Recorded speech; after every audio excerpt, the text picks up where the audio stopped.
Hello everyone, welcome. I'm So Young Ro, Director of A트센터 Nabi. I'm so excited to start this journey to the East with you after having spent more than 20 years at the intersection of art, technology, and society. East meets East. The first East is us, non-Westerners, who are contemporary, exposed to Western culture and modernism and high-tech. The second East is the Old East, which we do not know very well. Why meet? Because we're in want of direction, vision, and even hope for the future. We see disparity, discontent, devastation, and a lot of times despair everywhere. The fragmentation and antagonism in the world are alarming. Like at the end of the Dark Age, Renaissance artists and thinkers looked to the classical past of Greece and Rome. They discovered humanitas and invented individuals with rights and free will who have steered the civilization so far. But the big fat ship, full of individuals, seems to have been stuck on a rock. Then what do? This time I suggest we look to the classical East for inspiration. We may find in the Eastern traditional thoughts and worldviews, like in Zhangzi, Lao Tzu, Confucius, and Buddha, a source for a new humanism. This new humanism, like the old humanism, should be able to deliver us from the tyranny of darkness and violence. It should also make us realize that we are all in this all together, sharing responsibilities as well as rights. In short, this new humanism should be able to supply an active sense of we or togetherness. A new humanism is a new subjectivity. The classical East is not a barren land for that, rich with images, allegories, and metaphors. It has been waiting for us for a long time to be rediscovered, reinterpreted, and reimagined. East meets East, 한마음, a one-day conference along with the exhibition Our Friendly Neighbors, is our first knock at this old door. 한마음, by the way, means literally one big heart, mind, soul. Why don't we get in and see what we can find and share with everybody all together?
Thank you, everyone.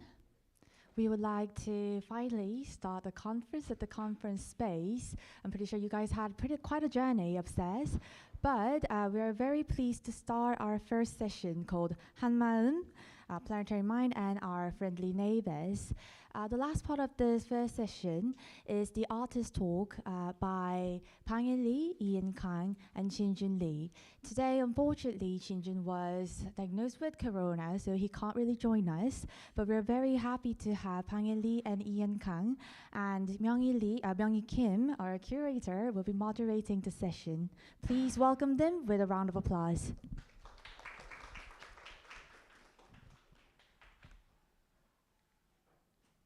Hello. For this artist talk, we are going to share about Ma Eum, the planetary minds with the artist, but it's not more like how it embedded in their work rather than simply conveying the information about their work. Okay. So with the development technology, I think the boundaries between space and time and virtual and reality and natural artificial are blurred. So in this situation, who do we recognize as neighbors in the region that becomes more individualized and isolated due to the pandemic? And also what it means to consider neighbors and how to sense and recognize these neighbors and how coexistence can be achieved. Actually, this is quite a big question to them, but actually I shared these questions beforehand with them so they might prepare. So I will hand it to Ian Kang first about the questions and answers. Hi, my name is Ian. Thanks for coming here today.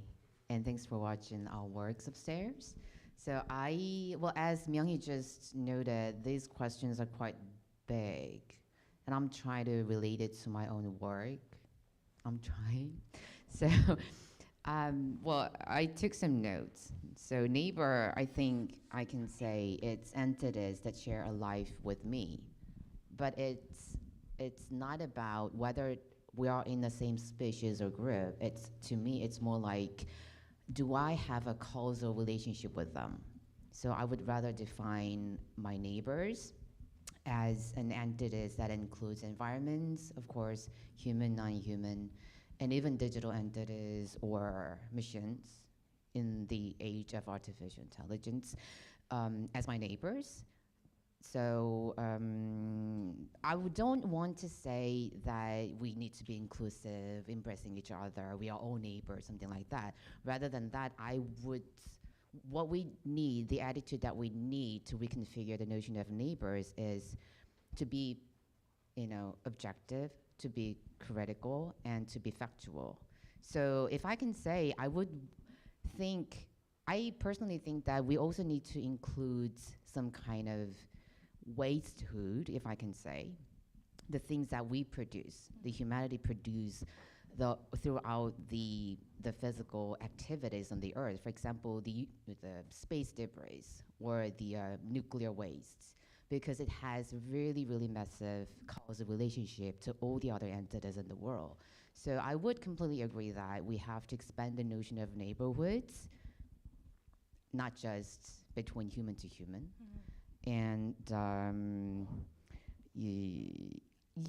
so for me, we as a humanity, we have lost the connectivity because we're all in the loop of every action and reactions. So for me, reclaiming that connectivity will be the first step to reconfigure the notion of neighborhoods. Yeah, okay, thank you. Thank you. I will wrap up after Bang-in Lee. She's Bang Jae-young, Okay. is the part Ben of Bang, first. and he's Okay. yes. Lee is the part of Bang-in Lee's and Lee. We only just two, but it's still important that in order of alphabet in Korean and in English as well. Anyway, I'm Bang and I'm Lee. yeah, surname. Okay, it's not name, it's surname. Anyway, so we just try to talk in English, but as you imagine, we have language barrier, and especially for this special kind of term, 한 마음, which we cannot really translate into English or any other language. Also, is the origin as Korean. We don't really know where it comes from. Han plus maum, right? Right.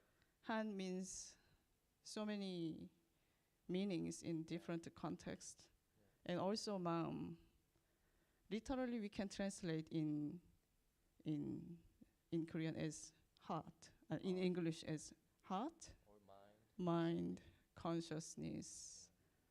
Also, what else? Some kind of spirit, right? Yeah. Oh, Thank you. thank you.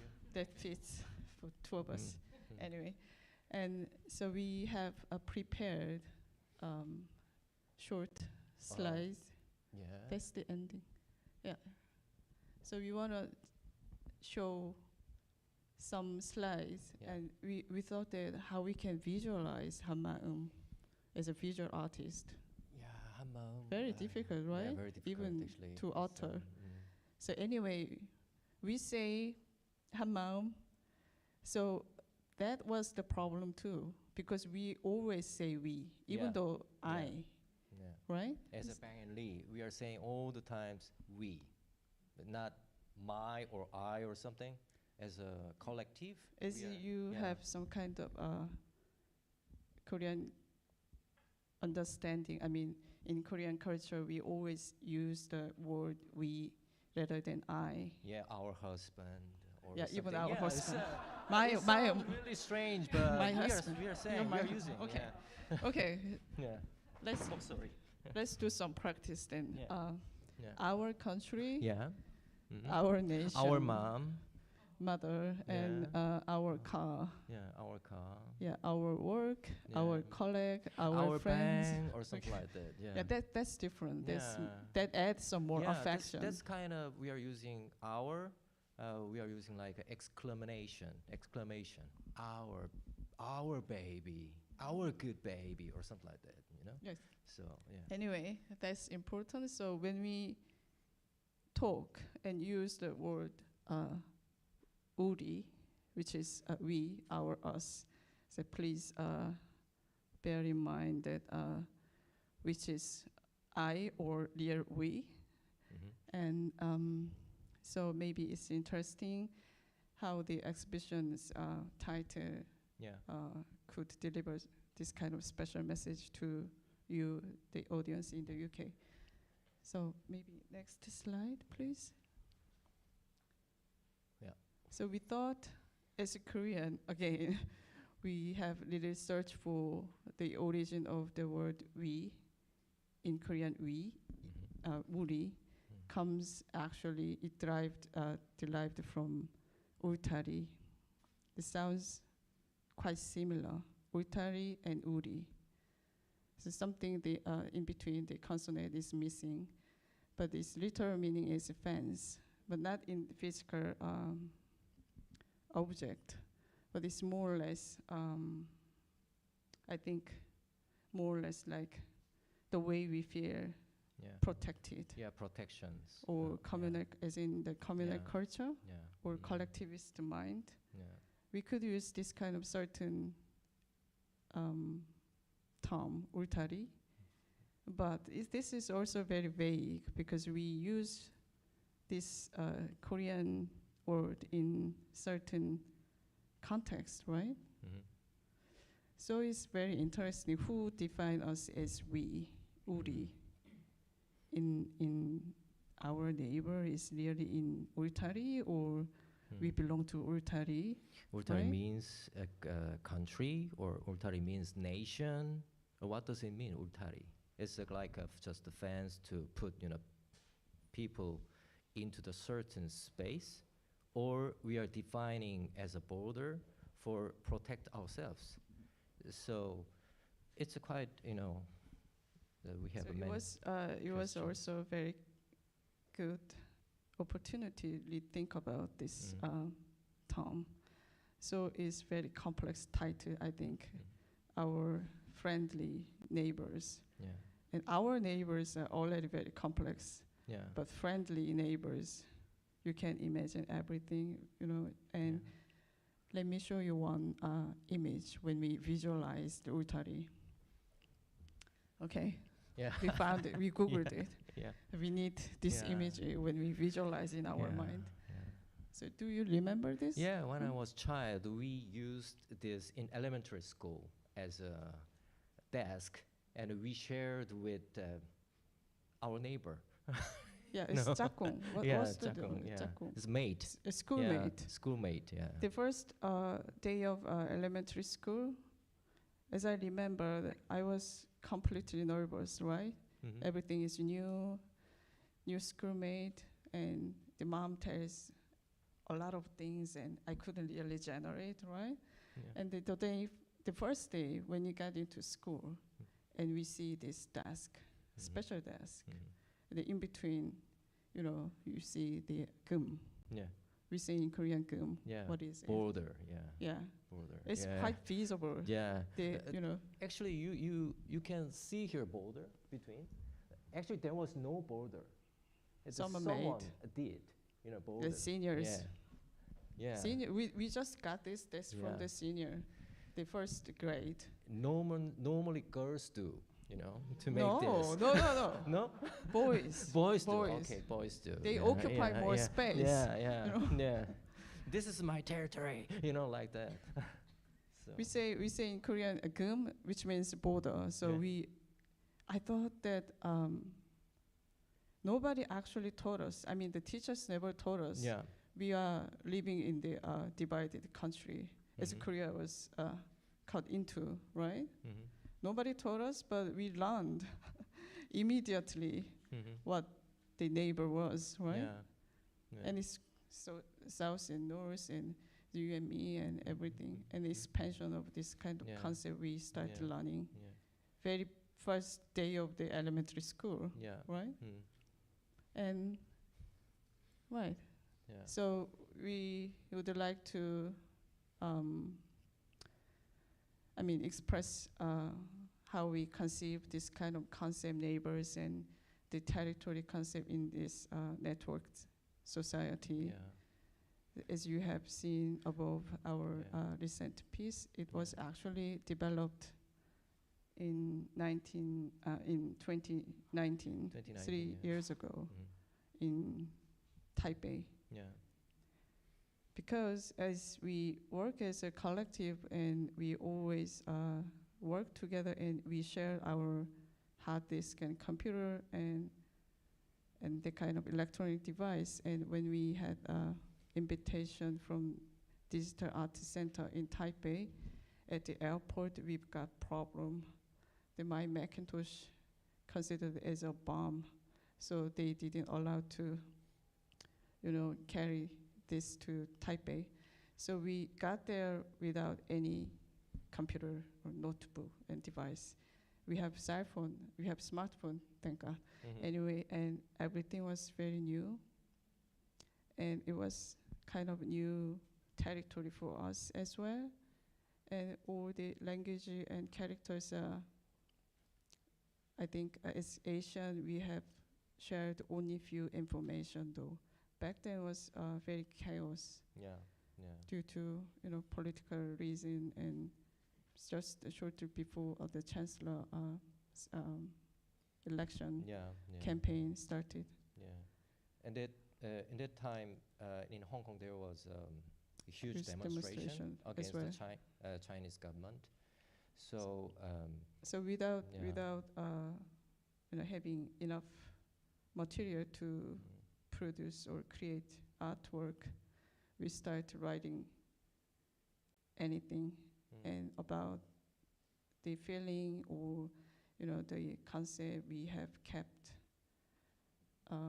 for many years. So we write it down, and that was part of the complete essay, and we have shown for this show a part of this essay, and we translate as a form of free verse and try to translate into English. And that was the part of our work upstairs. So we think during the time of production, we thought the important part, what we didn't really learn about. So it was also a big question though. This is the first sketch though, right? Hand drawing. Because we don't have device, we don't have my Macintosh. So we start to write and also draw. Maybe play a bit. Would you please play the movie? Yeah. Yeah. Is it possible? Touch No. the space, right?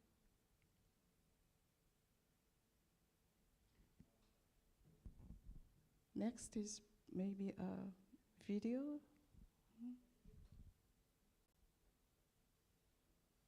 Oh. It's okay. It's okay. Yeah, It's okay. yeah. It was in middle of nowhere and somewhere in Canada. We had an experience to go there in the age of globalization.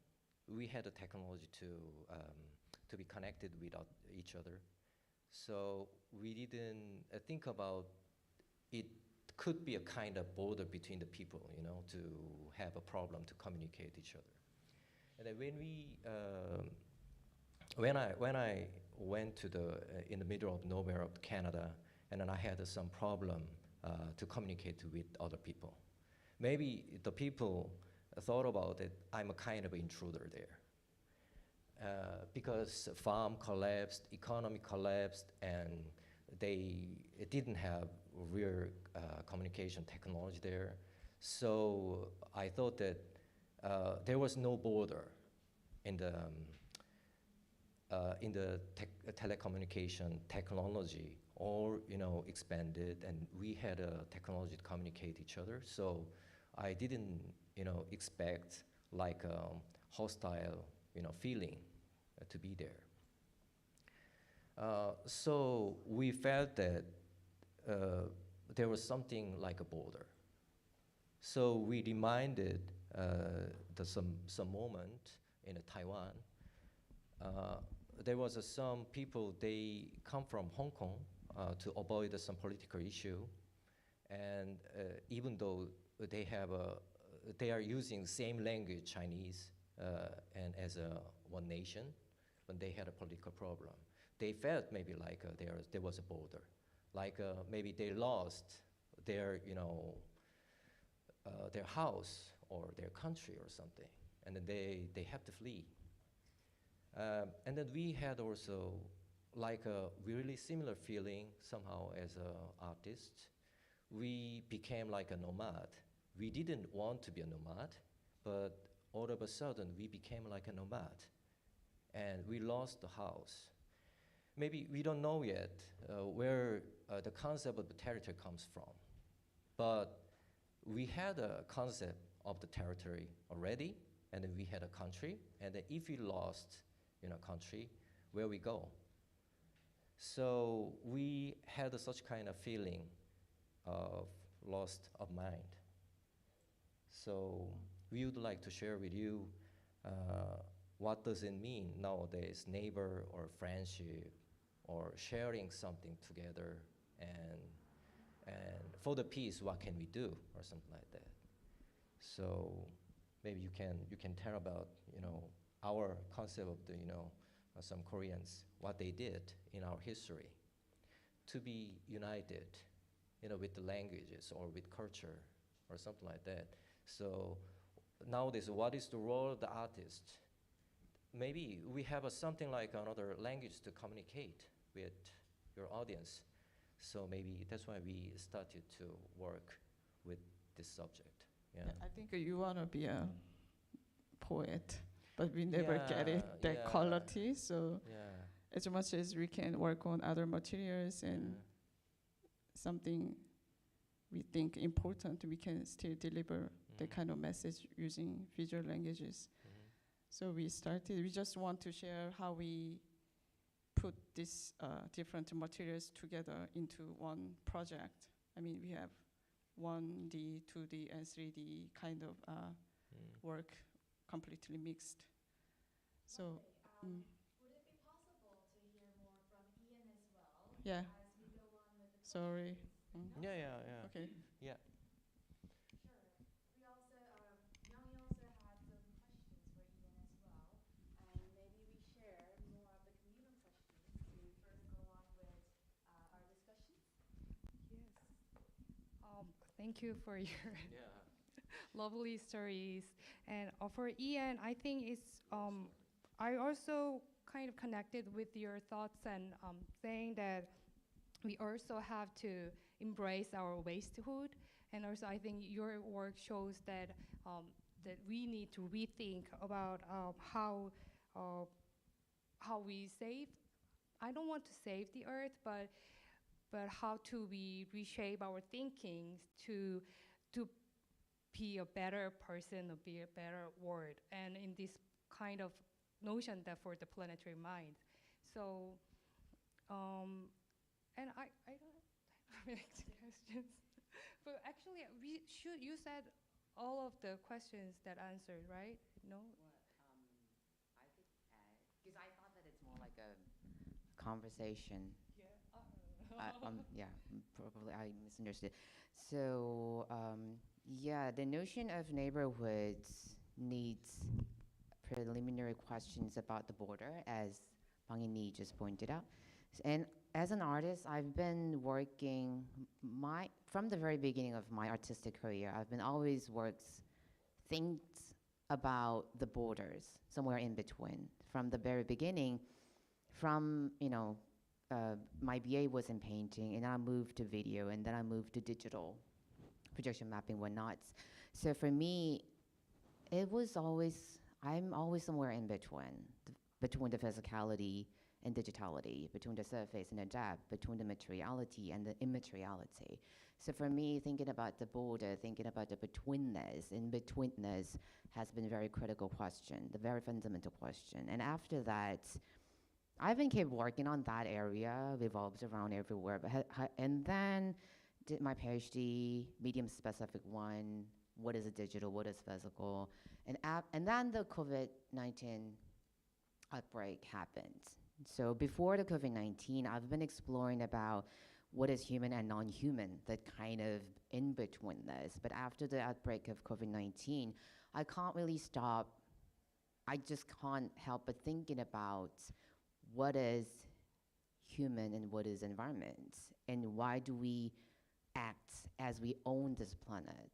Because that's the very fundamental problem that have caused all of these crises. For example, the climate change is just one of them. So if you see my work upstairs, it started from the nature sin, but in a mysterious way. So all of the nature sin is 100% digitally rendered. And then there's like a huge explosive sin, because whenever I think about the humanity, it always connected to the fire, because we are based on burning. From the Prometheus, we're developed using fires. And every energies, like nuclear energies, whatnot, we are the species developed based on burning up. So from the nature towards the explosions, and then from the whole explosive smoke, the figure of the human appears. So I just wanted to say that what is the causal relationship, and what have we done to the environment? So that is kind of the narrative structure of that installation upstairs. And after all, everything disappears. And the title of the work is Finite, because last year, after the outbreak of COVID-19, every single of my projects about the Anthropocene, I must say.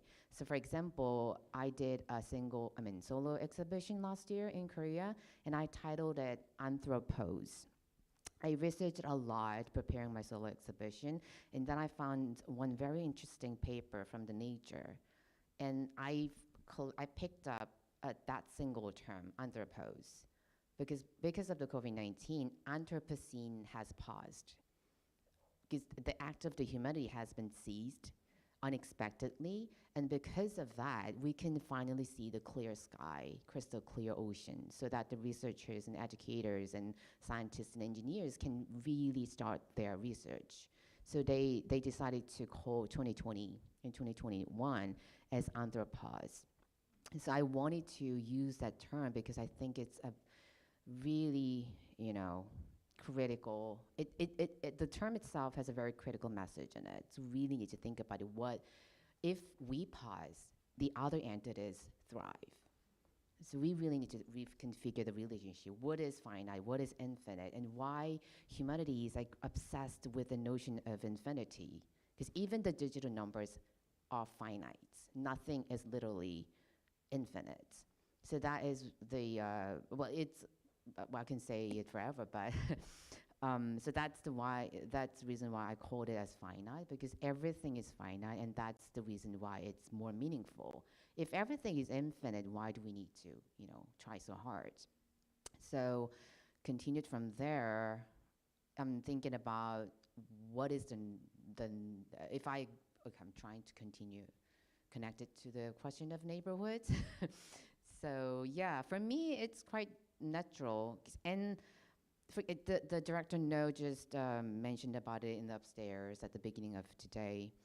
I mean, if we think about the quantum physics, for example, every notions in it, it's quite familiar to Asians. The time, space, everything is relative. So I've been living in, let's say, Western countries for like 15 years. I've been teaching in one of the institutions in here. So for me, I'm the whole mixture of this and that, here and there.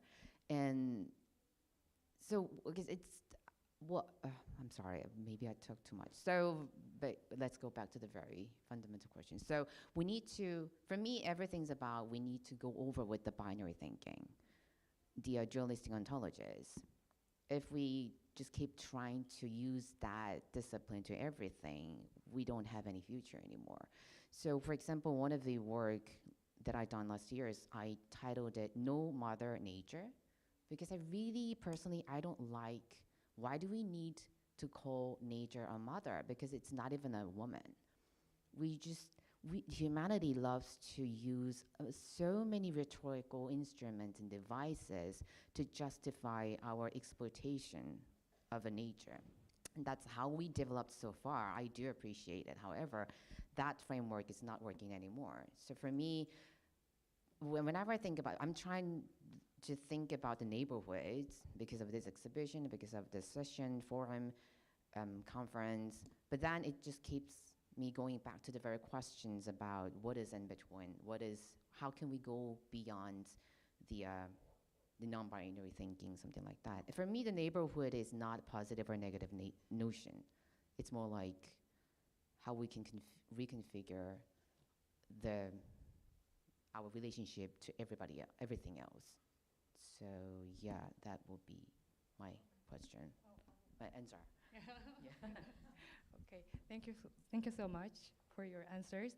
I personally saw her exhibition last year, like solo exhibition at PKM Galleries, and she presented Finite and Infinite. And all of her works is like really blurring the dualistic epistemology during her works. So I think that is really challenging to us. And since we have not so much time left, so I will ask one more question to Bang and Lee about their Terra. Your main theme is Terra Incognita and Where is My Territory, and it relates to the place that has no names. What is Terra and territory means to you when it comes to the neighborhood or neighbors? I want to just show the last slide, maybe.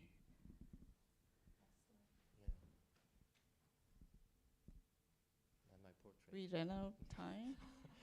We don't have enough time. Not that. Before one slide go up, please. Yeah. Right. We have been talking about this just shortly before this conference with Ken over there, because we are not sure about the word in Japanese. That's actually Nam Jun-bak's letter for Young, who is one of the most predominant scholar in Korea,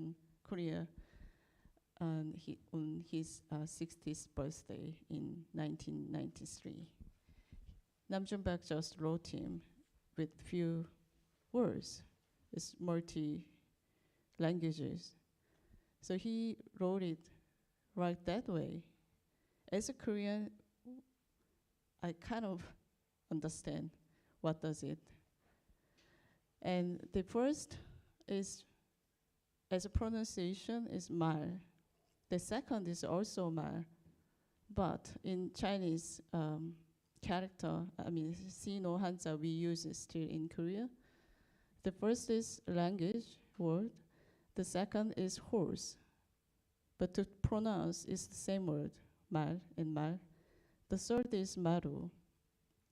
But specifically maru in Korean is floor, the room in between, especially for hanok, the Korean traditional house. The fourth one is Japanese, and that is also translate in Chinese character is center. The third and fourth was translated in center. The fifth one is Korean 마을, literally meaning is village. And the next is also Japanese, and the last is 마음. So 말, 마루, 마을, 마음, that kind of a cue, which is kind of judo, play the words. So it was very interesting because the basic concept of Nam Jun-bak's artistic production revealed everything in here, because he considered language, I mean the transportation, the telecommunication method and means same. It was not divided when we think about the ancient time. Riding horse and you deliver some message as well. So people who are dominant about transportation, that create also a culture. And also in the middle, we have to pass it's just the we got signal that we ran out of time.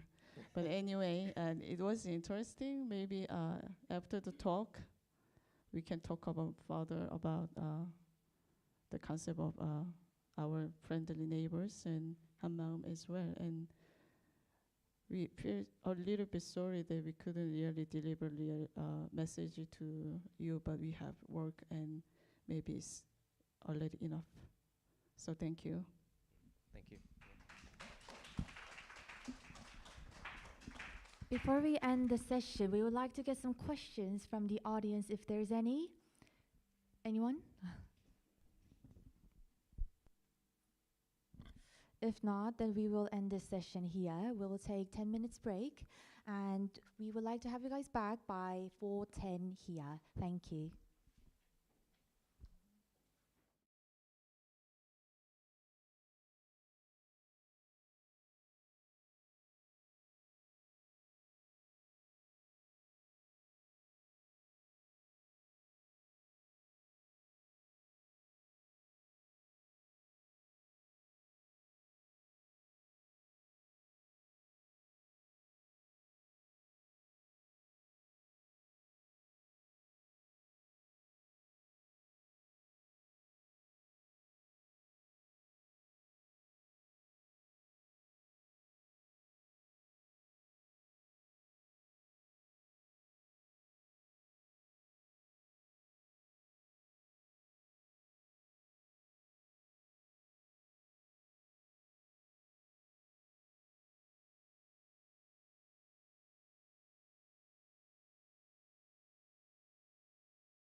back to the seat, please.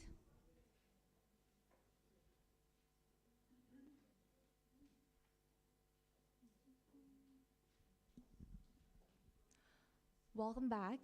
We are very happy to start our second session called Technologies of Trust and Togetherness, Practices of Ma Eum.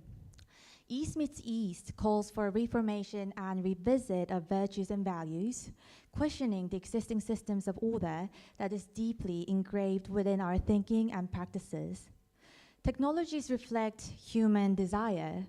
The wants and needs of mankind have long been sharpened and stretched throughout various technological mediums and have diversified the interaction between human, non-human, and the earth. In this session, we question how technologies mirror and expand the existing systems of order that are deeply engraved within our interaction with the world through philosophical readings of human emotion and desire, as well as speculating and imagining new ways of symbiotic relationships and coexistence in contemporary society. For this, we are pleased to have Han Chen for the keynote and present the open call finalists of East meets East Ma Eum open call. But first, let me introduce Han Chen. Han Chen is a renowned scholar in the field of philosophy. He served as professor of theology at McCormick University, comparative literature at New York State University, Confucian and Oriental Studies at Songyungkwan University, and cultural studies at Kunming University. He formed the International Chaeyoung Society with Park Sung-bae, student of Songcheol, and previously professor at New York State University to research Asian philosophy and Buddhism. Please welcome Han Chen.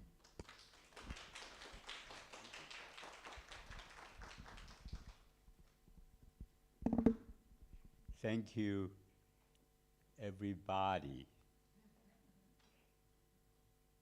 I really feel grateful for your body being here. Isn't it a nice start, sort of talking about mind?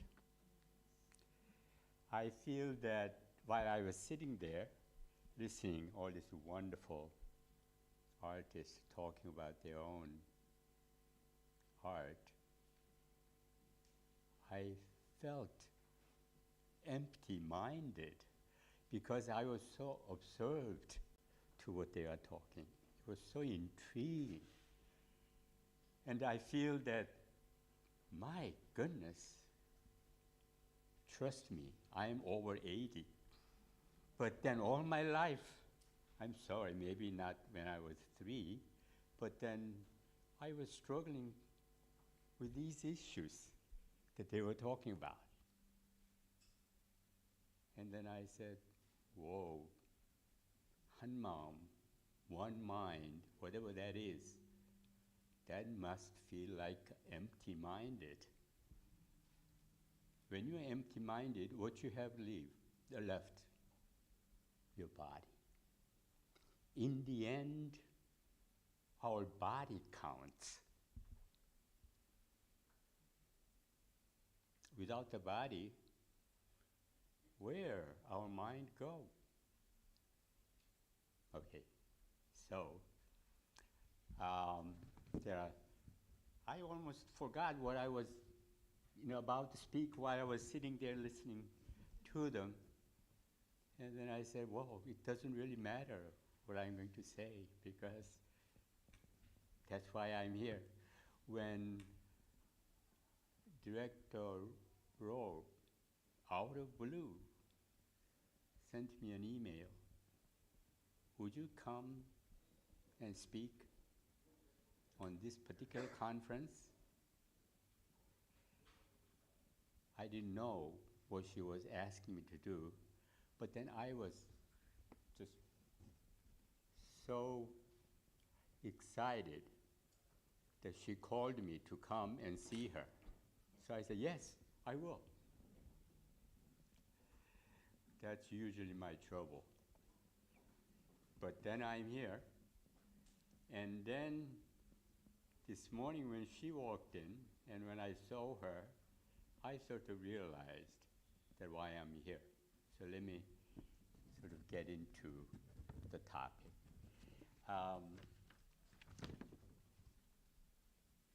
Several years back, I think it's 2009, I received a poem written by the poet herself. And then I read it, and then I said, wow, I didn't know she's writing a poetry. So I decided to read it again and again and again, and then realized that this is actually the theme of my note, sort of talking about the key. I don't know what it's going to open up, but then that's the key right here. So let me try this. And then also interesting episode. When I mentioned that I want to read over these things, my better half, who's sitting there, cautioned me, did you get permission from the writer herself? So I said, no, I didn't. But then I asked our presider, you think it's okay for me to read this poetry without prior discussion with the writer herself? He said, never mind, she doesn't care. Now, finally, I had to ask the writer herself. Interesting. She said, I forgot I wrote the poetry. Isn't that wonderful? That's exactly the kind of thing we were talking about, right? Okay. I usually read it this way. It goes, maybe, or maybe not. I read that maybe not rather this way. No, not maybe. But then, is it a wrong reading? Let me try to read it even though you see it there. As the East is far from the West. Wow, how suitable for this particular meeting. Are we so far apart? Maybe, or no, not maybe. Seen from the sun, we belong to this same old chunk of earth. Oh yes, full of little stories and strife. As the days of sparrows are so short, is our time here meaningless? Maybe, or maybe not. If we hear them sing, we can stay in the land of spring for a while. One day, we might see ourselves expand over the earth, past the sun, like an infinite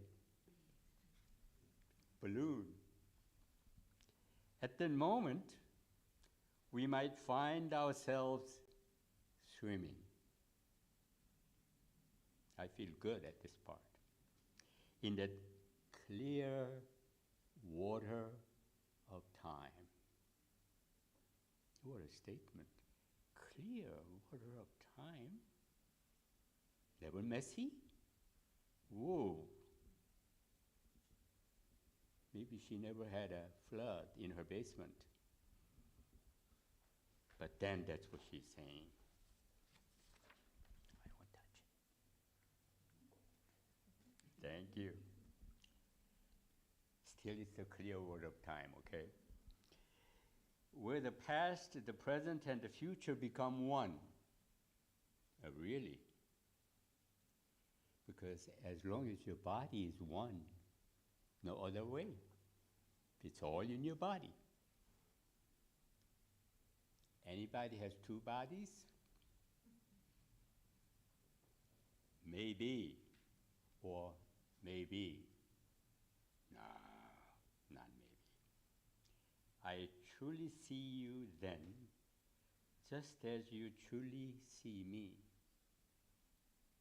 This part is always warming my heart.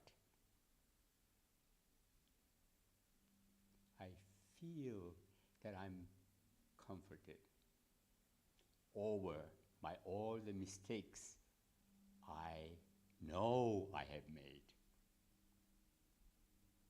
And then it goes, swimming naked in the crystal clear sea of eternity. Whoa, what's this? Eternity? All of a sudden,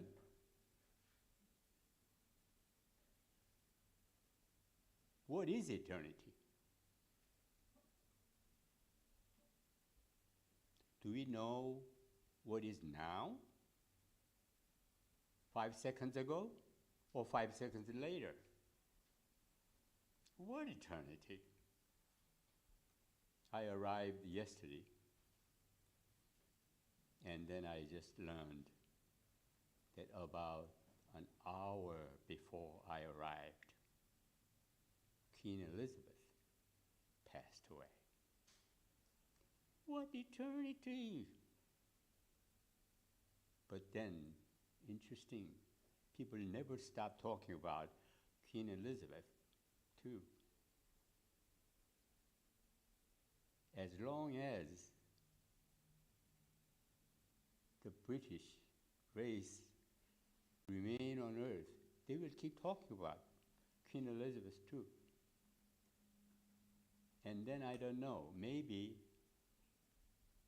trillion light years away somewhere, far, far away planet, if they catch the scenes from our today,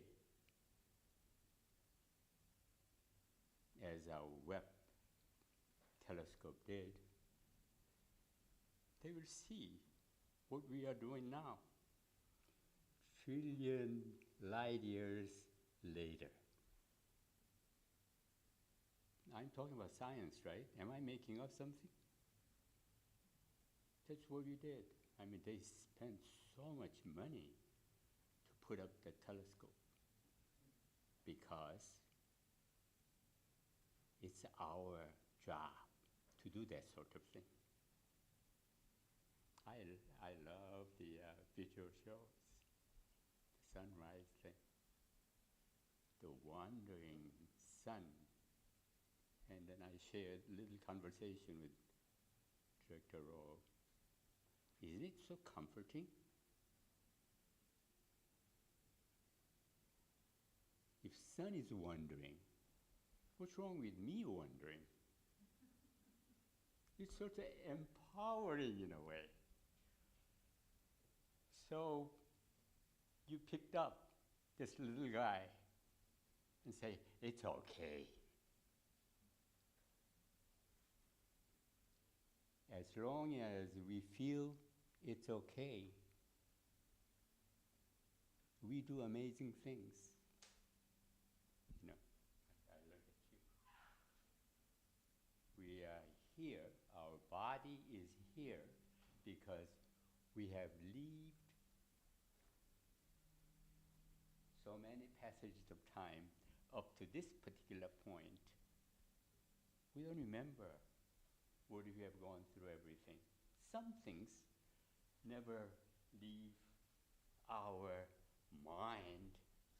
That's better be empty, but then it doesn't go away. It bothers us. But then, whoa, my body is here. And I felt like, whoa, my body acts like that silly sun. Rising again? Does sun forget what happened yesterday when it rises? A lot of people give up their life over what happened to them. Sun rising again tomorrow? Shame on you. But then no. It does.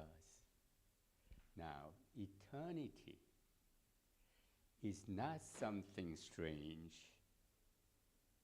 something unthinkable, but then actually we lead our daily life because we are being of eternity. Why are you sitting here? You are not worrying about your tomorrow. Interesting. Tomorrow will be here whether you are here or not. But then you are here. I know it's not easy for any of you to take time out and venture out and come and sit here. But we do that.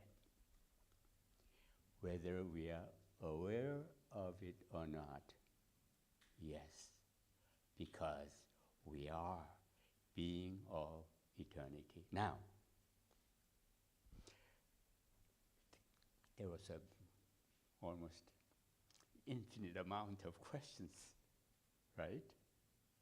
But then I realized, I learned at least, eternity, that sounds so remote, sounds so strange. But then I often feel that what is most familiar thing in my life? Strange things. It happens every day. I am soaked up with strange things. So I got to say, yes, strange things are most familiar with me. Eternity is sort of girdle up our life, no matter what we do. Without this particular sense of eternity, the author of this poetry saying, swimming naked in that crystal clear sea of eternity. Sounds so strange, but then I realized, wow, that's why she is back here doing this sort of thing. Even today. I feel like I'm done, but then I still have about 11 minutes to go. Is that wonderful? Because my better half who's sitting here always cautions me, don't talk too much.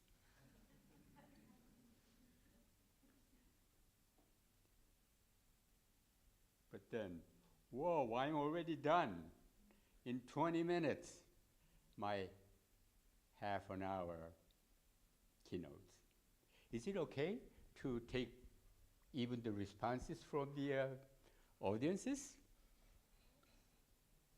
Any questions or any comment or any rebuke?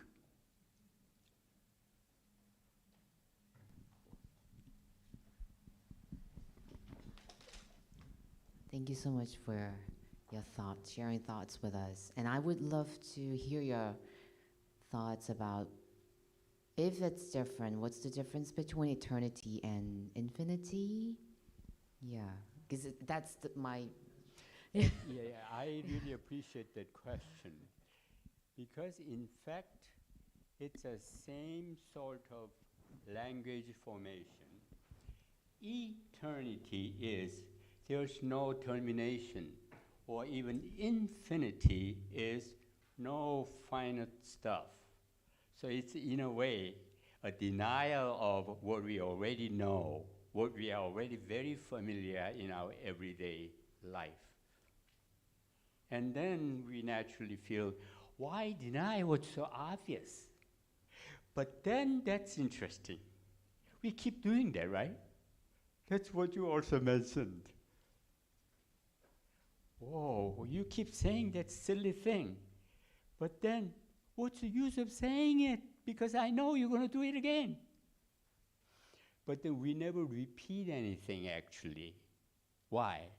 Because what I did yesterday is a thing of yesterday. Tomorrow is a way new day. During the COVID era, I developed a funny habit of sending text every night before I go to bed to my children. I have 2 daughters and the grandchildren. I say, thank you all very much for the great day. And then initially, they weren't sure. Is our father already getting too senile? What is he talking about? But without really realizing it, I've been doing it over 2 years by now, because COVID era lasted that long. And then, if I don't do that, my daughter's wondering what's happening to him. Why no thank you note this today? But then, in fact, every day when I sort of, before my bedtime, writing this particular thing, thank you all very much for the great day. I learn from my own text. Oh yes, isn't that great? And then it's my assumption, okay? That's what kept me going during the COVID era. And then I do my best to make it sensible to my life today, right here. Am I responding to your question okay? That's how loose I am.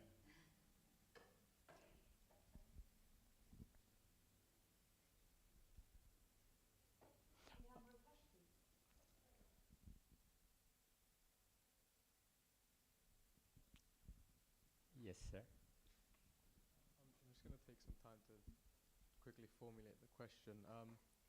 Just tying it back to Ma Eum, Planetary Mind, and our friendly neighborhoods. You were talking about eternity. To me, it seems a very lonely word. But I was wondering if you feel that if it's just a lonely thing, eternity, or is it something that we can enjoy with everyone that is in our lives and around us? I really appreciate that question. When I feel unbelievably lonely, the funny thing is, next moment, I find that, oh, my spouse feels the same way. I'm in a sort of a lonely crowd. Hi, lonely buddy. I'm lonely too. That's probably where the word Ma Eum is coming from. It's not in any way, hey, there's only one mind. Don't you try to have some other kind of mind, okay? This is the mind, you got to keep it. No need to do that. I really thank you for that question. Because I'm sorry, but I kind of feel there's someone who knows what it feels like to be lonely. Thank you. Thank you for the answer. We have one last question, please. Thank you very much. I was wondering, I guess you've studied Confucianism very deeply, right? Because you're a scholar of Confucianism. And I was wondering, in terms of Ma Eum and knowing Confucianism, and when you are raising your 2 children, were there any kind of concepts or kind of values that you really tried to instill in your children? Knowing these philosophy, or without even knowing, I mean, I realized that when you become a parent, suddenly, like, all these values suddenly pop up, and instantly, like, you just act on it, and sometimes you regurgitate what your parents has taught you in a way, and you get surprised, But I was wondering if there are any values that you believe should be, pushed into the future generation towards the goal of 한 마음. Thank you. Because 한 마음, as it was very well sort of parsed out, 한 means actually whatever that means, it's a one mind. But then, without really getting into all those nitty-gritty details of it, we know what one means. I have only one body here. If I tell you, no, I have another body. That's why we have psychiatrists in the world, kind of thing. So, initially, I learned this expression. It's a very old expression. Everybody used the 한 마음, right? But then actually, from my respected teacher, who really got me into Confucian classical text, I learned everything sort of from him, our common teacher. And he loved to use that expression. But I said, what? 한 마음? To me, it feels oppressive when you keep saying 한 마음, 한 마음. Whose mind is that? What are you talking about? He said, whoa, without 한 마음, the humankind will be sort of in disarray. But even my teacher, who reintroduced with a great emphasis the term 한 마음, one thing I love about him, his wife told me, that man really particular about what he's eating. And even though he keeps talking about 한 마음, I know what he cares about, his body. I learned from her. That's what I do. I mean, myself and you, we really got to pay attention, right? Detailed attention if we really want to take care of our body. And indeed, as it was already introduced, planetary mind is, I think it's a very good way of translating it, because planetary, whoa, after that Webb telescope picture, oh boy, that's a messy, messy universe without the end, infinite. But then, that's our everyday life. And our body, your honorable body, is sitting there because you have succeeded to swim through that time. My time is up. Thank you very much. And it was my pleasure. Thank you very much. It was very, I guess I was scammed. I was told that you were going to talk about Eastern philosophy all this time, but thank you very much. And the next session is us presenting our open call finalists, and under the hypothesis that the technological development can encourage 한 마음, planetary mind, the instinct to support, imply, and share happiness and sadness with one another, Art Center Nabi received myriads of proposals on East Meets East open call, hailing from more than 20 countries. Amongst the proposals, Art Center Nabi is proud to present 3 artists, designers, Katia Briskina, Reina Suyam Moon, and Soyoung Park. We will first start with Soyoung Park's video essay, which is just a trailer, and you will be able to look at the full video on our website by the end of this month.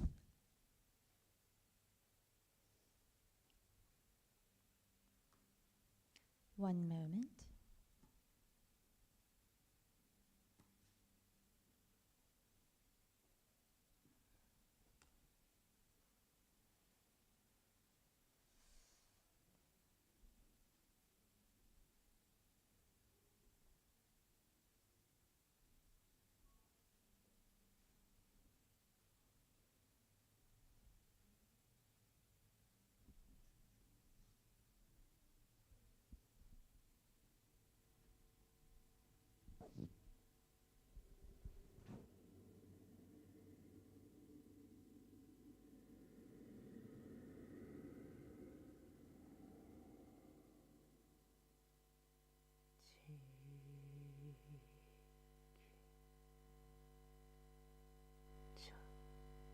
인류의 의식은 우주자연과 함께 상호 연결되어 물질에서 생명으로, 생명에서 마음으로 진화하는 주체이다. 사람의 개념 안에는 사람만이 아니라 다원적인 생명과 소통하며 하나의 마음을 함축하고 있는 우주 진화의 주체적 의식을 포함한다. 그 의식은 우주자연의 신묘한 기호들로 우리에게 전달되고 있지만 파악하기는 쉽지 않다. 사람들은 물질적 욕망과 교란 등의 빠른 질주와 함께 자연의 몽물 무차별적으로 해부해버렸고 비유기체적 의식을 전혀 수구하지 않았다. 그렇다면 우리는 어떻게 다원적인 존재를 감각하고 이해하며 한 마음으로 존중할 수 있는 경지에 닿을 수 있을까? 이를 로지스틱스 미디어 네트워크 구조를 통해 바라보고자 한다.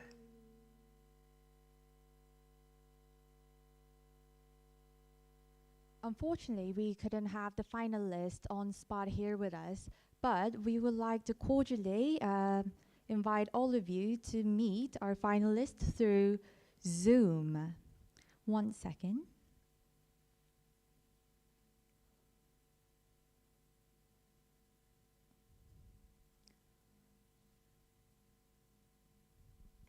First, we will have Soyoung Park joining us from South Korea, and it's already midnight there.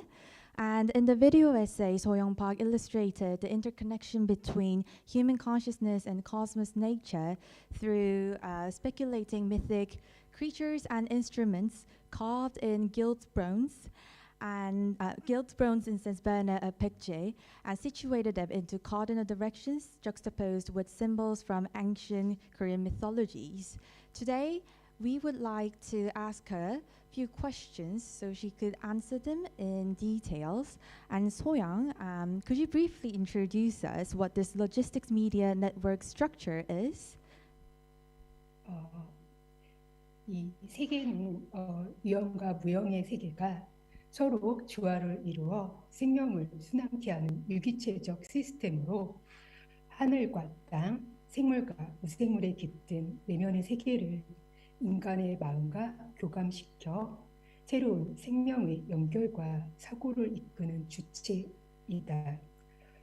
그것은 하나의 큰 마음의 지평으로 넓힐 수 있는 우주 자연 시스템을 함축하고 있는 인프라를 뜻합니다. In this case, I'll be translating by summarizing what she has just said. So she just briefly described that the world is itself an organic system in which the tangible and intangible worlds harmonize with each other. to circulate life, and it is a subject that guides the thinking, and it is this infrastructure that implies a cosmic natural system that can be expanded into one big horizon of mind. Well, although we could see her, she can only see my face, so I guess she wasn't able to say hi. But So-young, could you please briefly say hi to the audience that you can't see, but you could imagine? 간단하게 소개해 주시겠어요? 네, 백제 운동. 아니요, 작가님 소개 잠깐만 부탁드리겠습니다. 네네. 백제 두 번째 증인이죠. 두 번째 증인. 아니요, 작가님 소개 잠깐만 부탁드리겠습니다. 인사요. 네. Sorry. Yeah, saying hi to the audience in London. sorry. 저는 독일에 서양화를 공부했고 독일에서 미디어 아트를 공부했으며 지금은 보이지 않는 세계를 영혼의 감각으로 치환하는 그런 작업들을 하고 있습니다. Hi all, I'm So-young Park. I was previously based in Berlin. I studied Western painting, and I've been researching the boundaries between visible and invisible, also the binaries between tangible and intangible. I think we could go on with the second question that we had for you. You have been looking into the great gilt bronze incense burner of Baekje. Why did you choose this artifact, and how are the myths intertwined to present the logistics media network structure that you have constituted? 백제 금동 대학문은 월등한 조형미와 균형미를 갖췄는데 그 형상이 마치 뿌리 깊은 나무에 피어나는 생명을 그리고 기운이 가득한 꽃봉오리를 연상하게 되어 자세히 살펴보게 되었습니다. 향로엔 불교 그리고 유교 그리고 고대 토속신앙 등에 등장하는 동식물과 사물들이 양갑되어 있는데 그 구조를 시공을 여행할 수 있는 이면적 통로이자 실현관으로 설정해 보았고 다원적 세계를 표상하고 있는 신묘한 생태학적 유물로 바라보게 되었습니다. 이 향로는 천상계, 지상계, 수중계를 순환하며 작동되는 함축적 의미를 내포하고 있습니다. 그것은 마치 샤먼의 붓과 활대로 무형의 현을 타면서 다원적인 세계를 궤도로 안내하며 인간과 비인간, 우주 자연의 깊은 의식과 소통할 수 있는 기호들의 집합체입니다. 이 집합체는 마고성이 있던 유라시아 중심부에 위치한 파미로 고원 대지의 오방일 시스템에 의거한 이야기로 전개합니다. 각 방향에 위치한 영장들은 동쪽에 청룡과 배소, 그리고 서쪽에 백호와 비파, 남쪽에 주작과 거문고, 북쪽에 현무와 부, 그리고 중앙에 황룡과 만파식적 등 각 방위를 악기들과 짝을 이뤄 배치합니다. I'm gonna cut you there because I can't translate all that at once. I'm so sorry. So we asked, back to the question, we asked why you chose the great gilt bronze incense burner of Baekje, and you did mention that the gilt bronze incense Baekje burner has superior aesthetics and balance, and its shape is reminiscent of a flower bud full of energy that blooms on a deep-rooted tree. That's why you chose to look at this artifact. And the incense burner is embossed with animals, plants, and objects that appear in Buddhism, Confucianism, and ancient folk beliefs. And you have posited the infrastructure as a new way and a holistic view through which we could travel time and space through mysterious and biological artifacts that symbolizes the pluriverse. And the incense burner has the connotation that it operates in the celestial, terrestrial, and underwater world. And it's like a shaman's drum and bow riding an intangible string guiding them into the orbit of a pluralistic world, and is a collection of signs that can communicate with the deep consciousness of humans, non-humans, and cosmic nature. And could we start from the assembly of the artifact from how you were mentioning that it has 5 different directions and you posited different animals in each of the direction. 그 방위에 속한 영물들부터 말씀해 주시면 감사하겠습니다. 네. 그 오방이에는 동쪽에는 청룡과 배소, 그리고 서쪽에 백호와 비파, 남쪽에 주작과 검은고, 북쪽에 현무와 북, 중앙에 황룡과 만파식적 등 각 방위를 악기들과 짝을 이루어 배치하고 있습니다. 이러한 내러티브 구조는 우주 자연의 의식과 지형학적 그리고 기상학적 원리와 함께 조화를 이루어 합생하는 과정으로서 포스트 신화의 생명력으로 발현됩니다. So the configuration of the artifact unfolds as a story based on 5 directional system on the Pamir Plateau, located in the center of Eurasia, where Magu Castle was located in one of the Korean mythologies. And spiritual creatures belonging to each direction are arranged in pairs with instruments in each direction, such as blue dragon and peso in the east, white tiger and pipa, which is Eastern guitar, in the west. Chujak, it's a mythological bird from Korean classic stories, and Komungo, which is the long Chinese harp. In the south, Hyunmu and drum in the north, and Hwangnong, the yellow dragon, and Manpa-sikjok. It's also another classic mythological instrument from Korean stories in the center.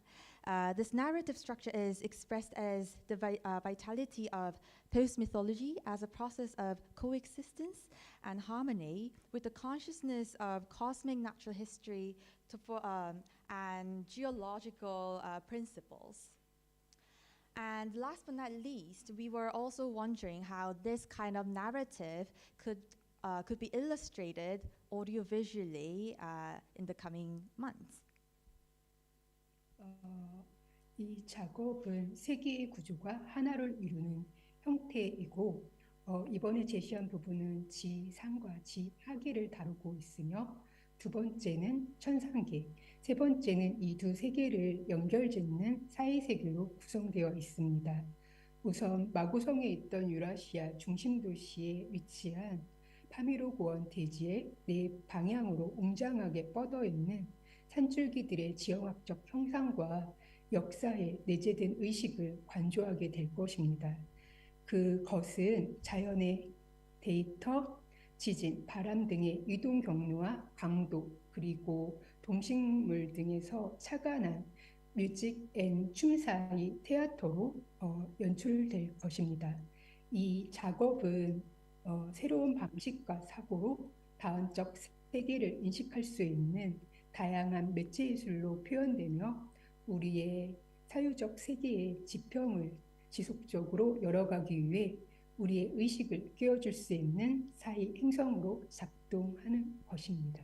Well, thank you very much. So she has described that this work is originally in 3 sections, and the part presented this time deals with the terrestrial, underground, underwater part, and then the second is the heaven, and the third is the in-between world that connects these two, celestial and then the terrestrial and the heaven.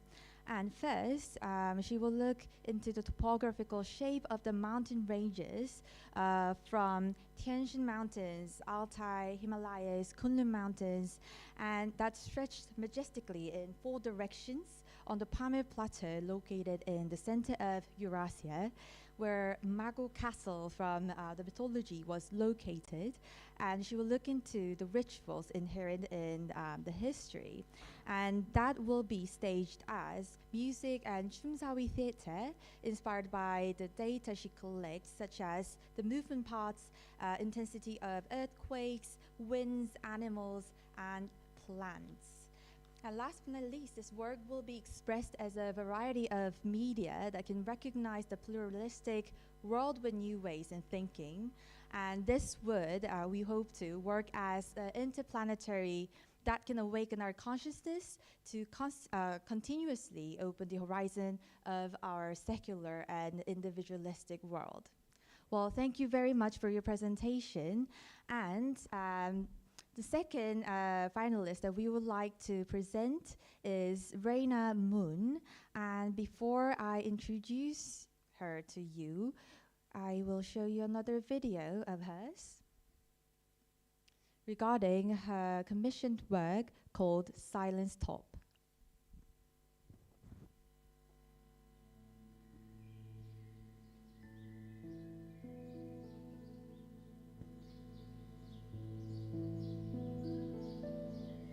Soban is a small portable table that is designed suitable for Korea's sitting culture. The design of soban varies depending on the region. Traditionally, only people of the same social status shared one soban. Confucianism teaches respects through separation between genders, age groups, and classes, which did not allow families to share a single soban. While the more conventional usage of soban underscores the notion of courtesy through separation. Silence Stop reinterprets the object by shifting the focus to the concept of unification through the interaction between the dissimilar.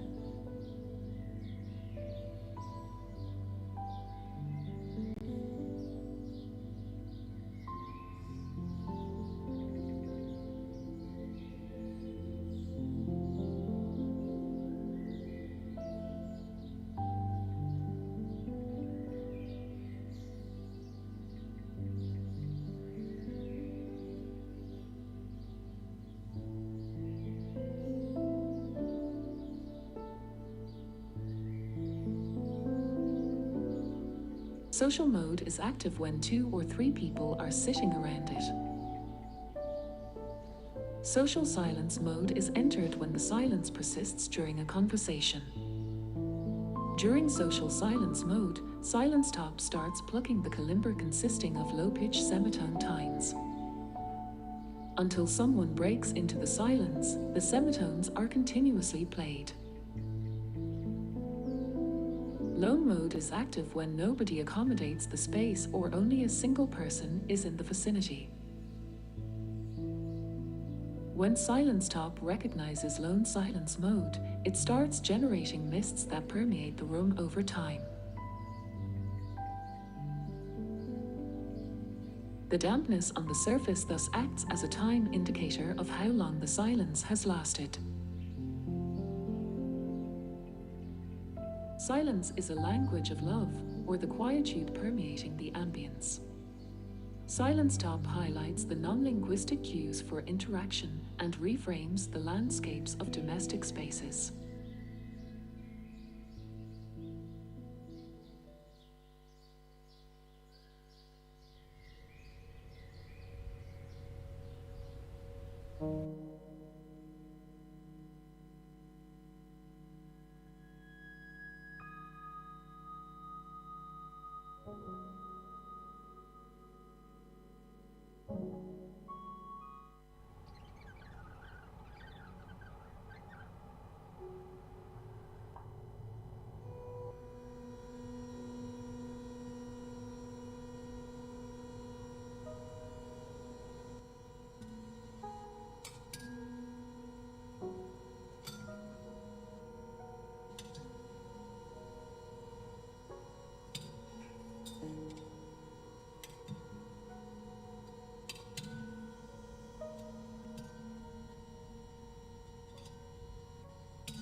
This is about it, about the silence talk, and we would like to introduce you, Reina Moon. And Reina, would you be kind to say hi to the audience, although you can't see them?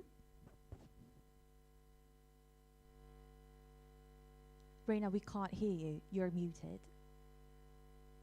I'm sorry. Hi guys, I'm happy to join this conference today. Yeah. Yep, we wanted to ask you loads of different questions, but this time we were thinking of getting the questions from the audience. By looking at this video, we were very much curious about how you view the social mode and low mode, and what would you say to Soban being alone, and how would you call that mode? Yeah. So being alone, I feel like it doesn't always connotate something positive. And people often spiral down to feelings of anxiety, shame, helplessness, and fear when associated with the term solitude. Solitude is just like as crucial as spending time with others. So like according to numerous studies on psychology, it is said that solitude is actually a great means to self-regulate emotions. I'm not trying to say spending excess alone time is encouraged. What is essential here is being able to navigate oneself to build mental strengths, understand oneself, and increase empathy. A stimulus to aid this alone time can be anything that reinforces the ambience of space with calmness and peace. This can be anything that triggers one's sense from sight, hearing, smell to touch. Silence talk incorporates these stimuli in the form of touch and vision during low mode, and the mist permeate that build up the atmosphere within a spaced argument over time. So the zone of influence extends beyond the boundary of an object that serves merely as a table for socialization. And the design intent is reflected in bringing out the act of recharge, appreciation, and reinforcement of oneself. That sounds great. Well, if there's any question from the audience, we would like to have one, but if not, we will go on to the third presentation. Thank you very much, Reina. We were very happy to have your work as part of the open call, and we believe Silence Talk actually infers different ways of us interacting with what we previously conceived as with no life and inanimate. Last but not least, we would like to present Katya Briskina. Hi, Katya. Hi. Really nice to be here. It's really like a pity that I can't see anybody, but I'm sure it's really nice. We are very happy to have you. And would it be possible for you to share your screen with your presentation, please? We are very thrilled to hear about your new work called New Layer of the Earth, Constructing Clouds and Albedo. Can you see my presentation? Yep. Great. So yeah, I'm really happy to share my new work, and it's been a while since I'm researching this topic. But I really briefly introduce the main key points and also what I did for this commission. So the project Construction Clouds and Albedo is a series of a speculative narrative on how human and non-human entities may together tackle climate change using geoengineering strategies that utilize cloud reflectiveness and cloud formation. The project explores objects and systems using artificial and natural elements that aim to supplement existing ecosystem to overcome ecological crisis.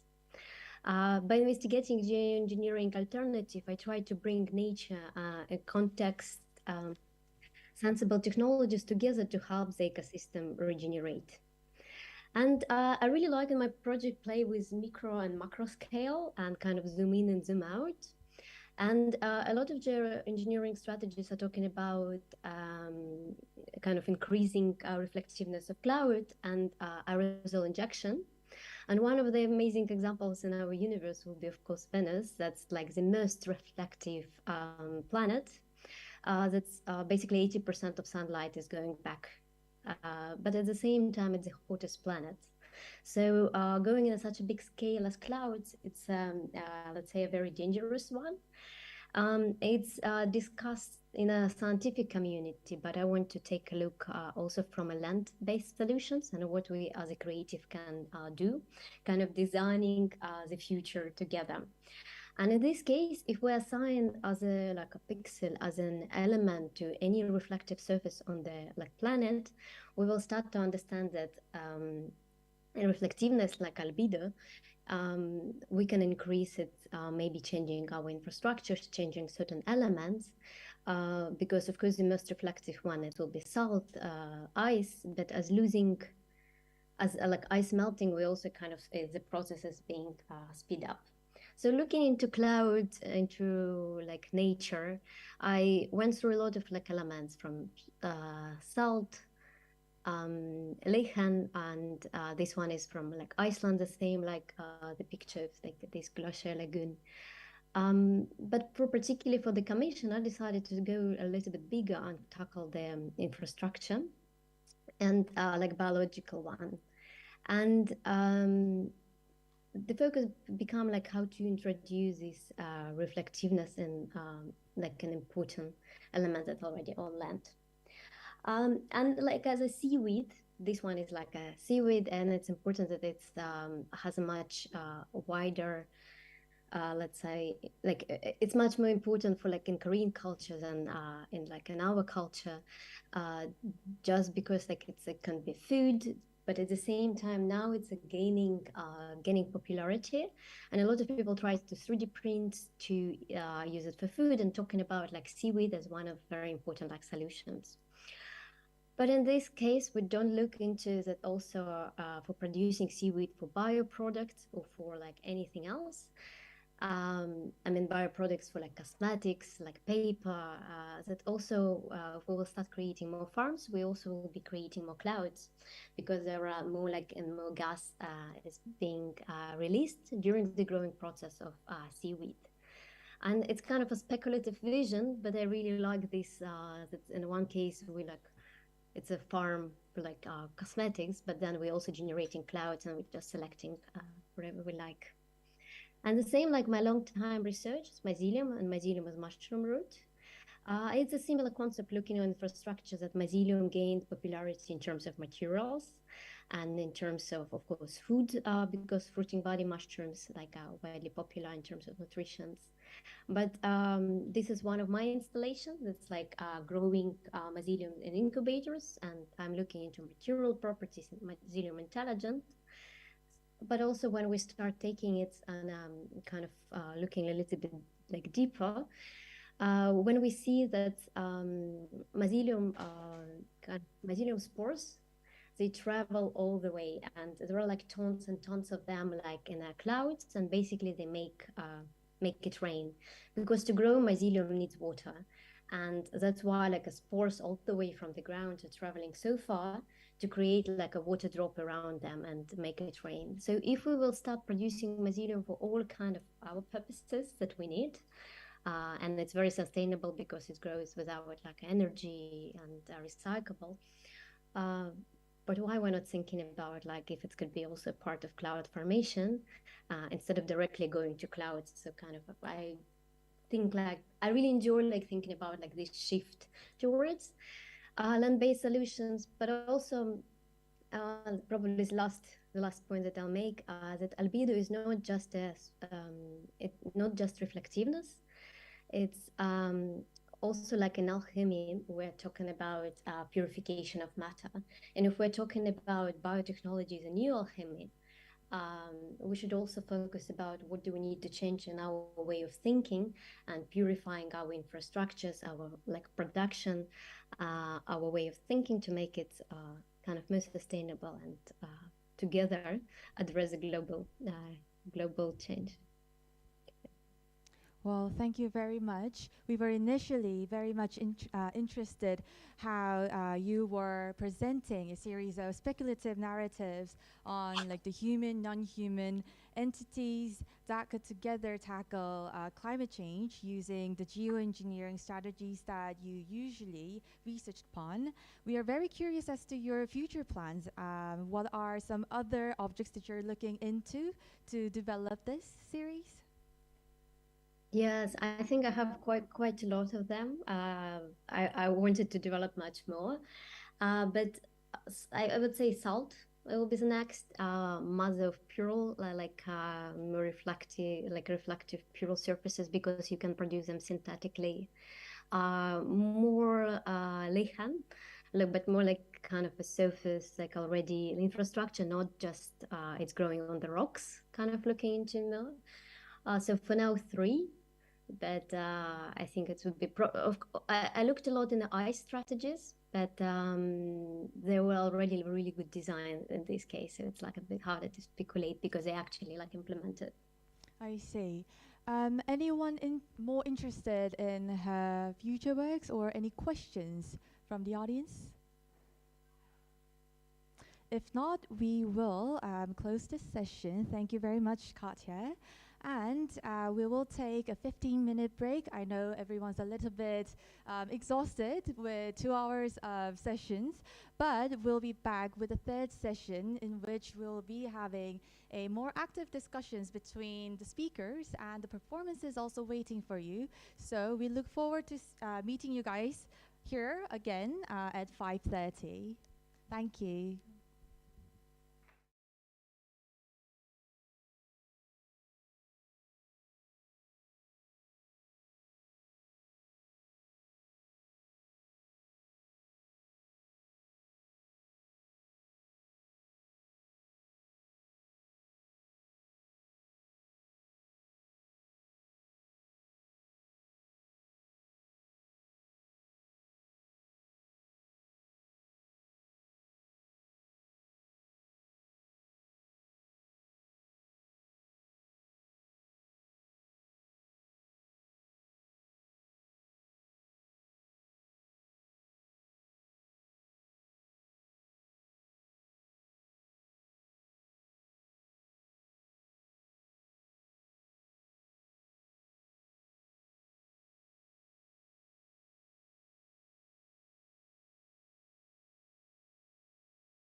Well, thank you everyone for getting back to us.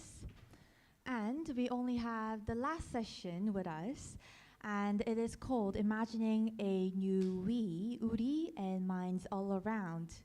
As we constantly envisage new societies, worlds, futures, and planets in light of technological advancements, we question how we as residents of such imagined ecologies be envisioned.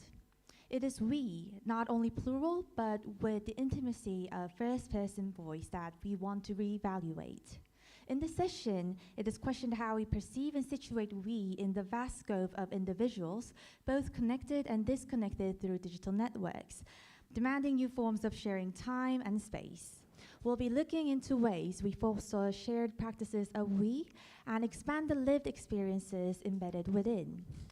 Coming up next is a roundtable of the initial members of the East Meets East project. The speakers will briefly touch upon the discussions they had regarding East Meets East, the growing need for a new we, at the intersection of art and technology that is witnessing outcries of planetary consciousness. So how do we perceive and situate we in the vast scope of individuals? And we will be looking at each of their practices and thoughts. And before we go on, I would like to briefly introduce our speakers. Lisa Park So-young is a Hong Kong-based media artist, scholar, producer, and curator, working with art and technologies with critical focus on the cultural elements at play. Her multi-modal approach to art and tech culture triad is supplemented by her nomadic life experiences and cultural insights, as well as her fascination with human-computer technogenesis. And on to her left is Ken Ueno, who is a composer, a vocalist, and sound artist. And Ken's piece for Hilliard Ensemble, Shiroishi, was featured in the repertoire for over 10 years. And his work has been going around all over the world. And Ueno currently serves as a professor at the University of California, Berkeley. And as an author, Ueno's writings have been published by Oxford Handbook, the New York Times, etc., etc. And last but not least, we have Taehyung Lee, who is a curator and art director. He delves into the future habitat of contemporary art in the 21st century. He values the social role of art and expands his curatorial practice to the issues of environment, community, technology, and future humanity. Before I do, please, Lisa.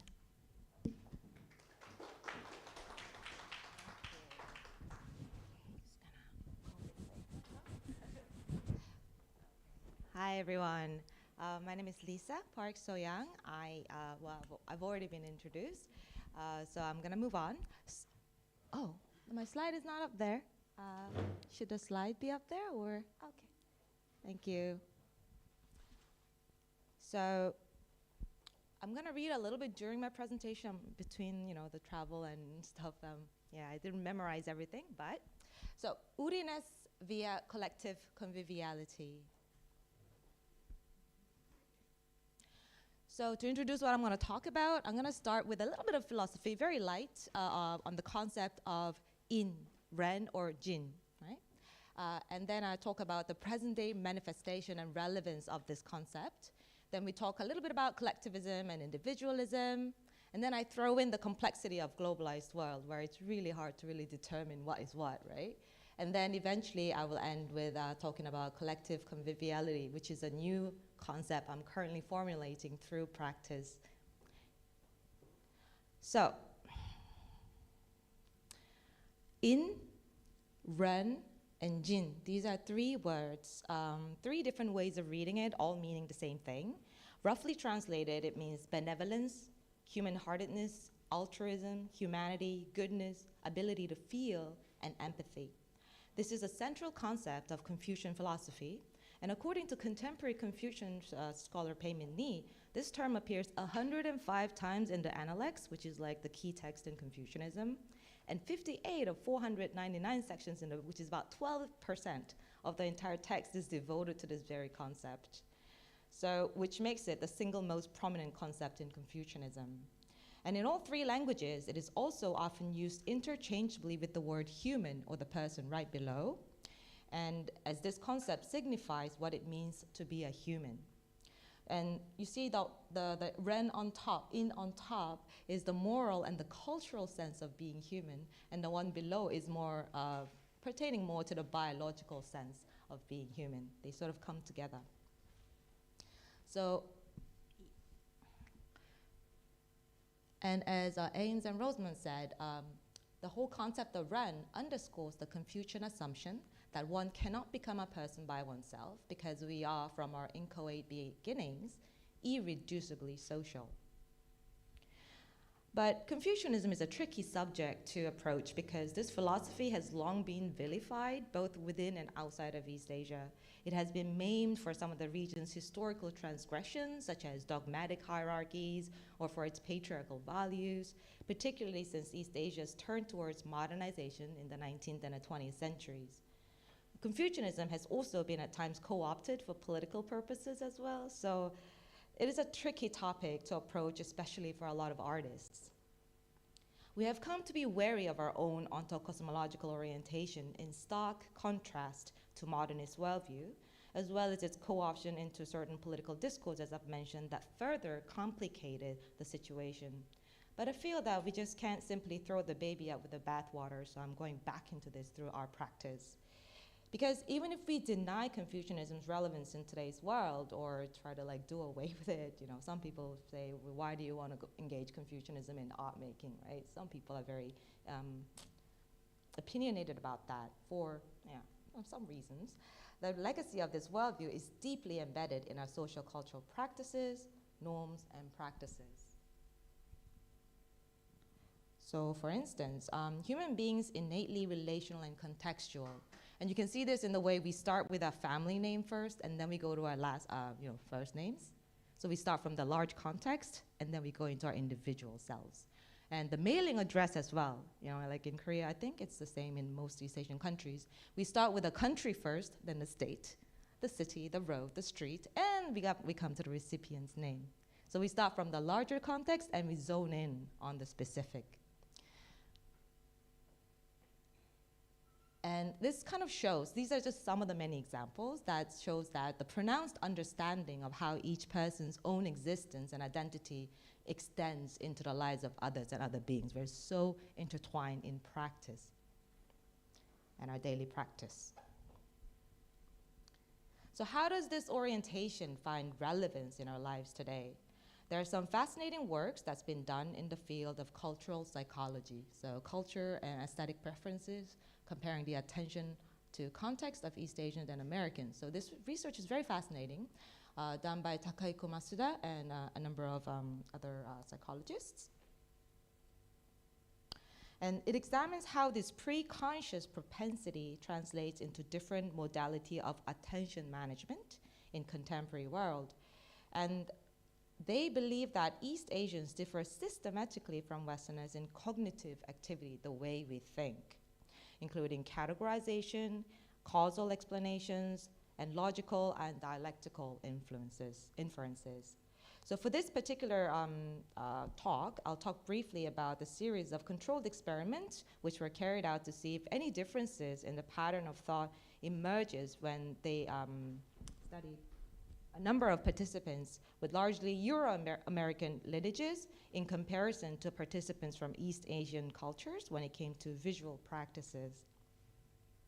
When given a series of images to examine and later asked to recall their memory of the image, Japanese participants had more memory of the context. They had more eye movement in the background and more total eye movement. The eyes are much busier in looking at the same scene. And when they were asked to recall, they remembered more of the context than the most salient object in the picture. And American participants focused more on the physical appearance of the object and focused much more on the central object, the protagonist, much sooner and for a much longer period of time. Isn't it fascinating that the way we move our eyes are actually impacted by this concept? And another experiment involved giving a camera to the participants who were then asked to take portraits of a given subject. You see one right here. And for which they found correlating evidence in how the participant delegated their attention to both the central and the contextual element. How much of the contextual element is weaved in was also shown in the way they were asked to sketch a picture. These participants were not formally trained in drawing or art history, but they were just asked to sketch out, and you see a similar result as well. So based on such experiments, the authors propose that East Asians have a tendency to exhibit a more holistic pattern of attention due to their subconscious predilection for contextual inclusiveness. And on the other hand, Americans had a tendency towards analytic patterns of attention that instead led to a predilection to focus on the more salient objects. So focus on individual agency, freedom, and confidence in human as central subject was actually inferred from this particular experimentation. These differing philosophical orientations created distinctive goals for art practice as well. This is actually quite established kind of research that was somewhat clearer before the worlds converged into a single globalized art world which we inhabit today. On the left, we see a linear perspective study by none other than the genius artist Leonardo da Vinci. And many scholars have established a connection between the 16th century invention of linear or one-point perspective drawing technique, where everything sort of converges into one particular point, vanishes. And so it's like a perspective, accurate perspective of one person sort of looking out into the world.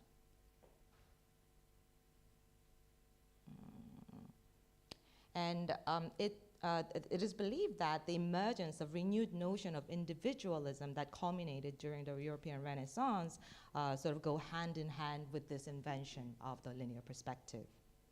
This worldview was concomitant to many parallel developments in science, philosophy, and social order, which effectively weaved this orientation deeply into the region's system of beliefs, just like the concept of Ren did, right? It's weaved into our language, even the dance moves, etc., they're all sort of weaved and melted in.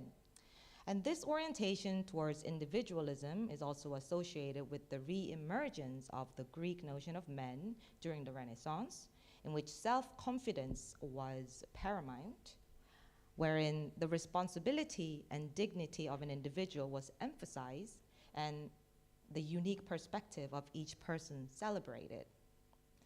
As anthropologist Philippe Descola points out, the invention of linear perspective was at the same time a visually driven factor and a symptom of Renaissance that contributed to reinforcing a distinct cosmological conception of human-nature relationship alongside the influences of Greek philosophy, Christianity, and the scientific revolution of the 17th century.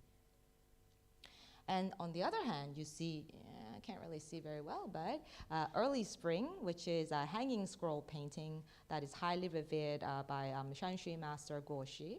It was completed in 1702, and it is one of the most famous works of Chinese art from the Song dynasty, which demonstrates the artist's innovative technique for producing multiple perspectives, which he called the angle of totality.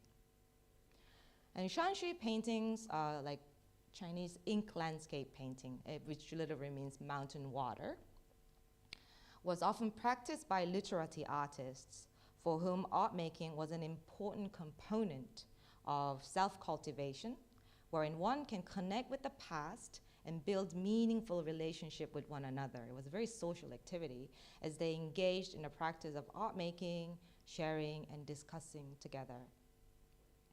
So it was a very relational practice, and the process was really, really valued, perhaps more so than the final product itself. Therefore, many of these works reiterate the coexisting and interpenetrating presence of various polarities as well. Like, for example, the yin and yang. You'll see that the dark side and the light side, they sort of like merge seamlessly together.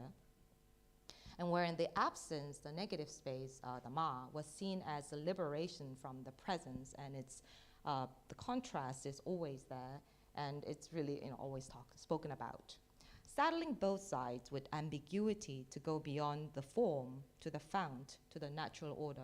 There was a constant desire to try to depict the world in its totality as much as possible. Because if you like try to divide everything up into concepts, they believe that you lose the essence of the whole if you divide everything up into smaller little pieces and conceptually, right?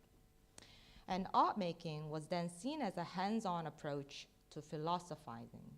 And the greatness of artwork meant openness to both one and the other in the way that does not exclude. And the greatest Tao was supposed to be indeterminate, multifaceted, in constant transition, non-binary, where multiple possibilities coexist. That was considered the greatest ideal. And so the great, in short, expresses the plentitude of the various possibilities. Oh, not yet. So what you can see, I see myself as sort of like being in between these two because both worlds totally appeal to me because, you know, I was born in Korea, I was raised as a Korean, and at the same time I studied in an English context since I was 9 years old. So I'm constantly negotiating between these two different worldviews, and I'm trying to figure out, call it identity crisis, right? And then I finally found a way to sort of use it in a positive way. So I'm trying to still, you know, grapple with these two differences, and this is how I work on the boundary that exists inside of me, the intimate confusion that is inside. And it sort of results in my practice. And one of the questions I hear very often is collectivism a cookie cutter mechanism? You know, if everybody is supposed to sort of align with one another, doesn't that bring upon uniformity? And that is a very big, well, I've been, you know, asked this kind of question quite often, but it is a misconception. According to Peimin Ni, who is a Confucian scholar, contemporary Confucian scholar, for Confucius to be an authentic person, a ren person, a in or jin person, it doesn't mean to simply surrender oneself to what others think and to conform blindly to it. The purpose is instead to practice so we can consistently hit the mark of acting appropriately regardless of the context. The context is always going to be different, so it's about practicing. And the idea is to allow subjectivity to emerge through one's interrelatedness with one another, rather than standing against or withdrawing from it. And it is in this interpersonal love and compassion that display real human subjectivity. So our subjectivity is constantly changing. There's no one subjectivity that we have.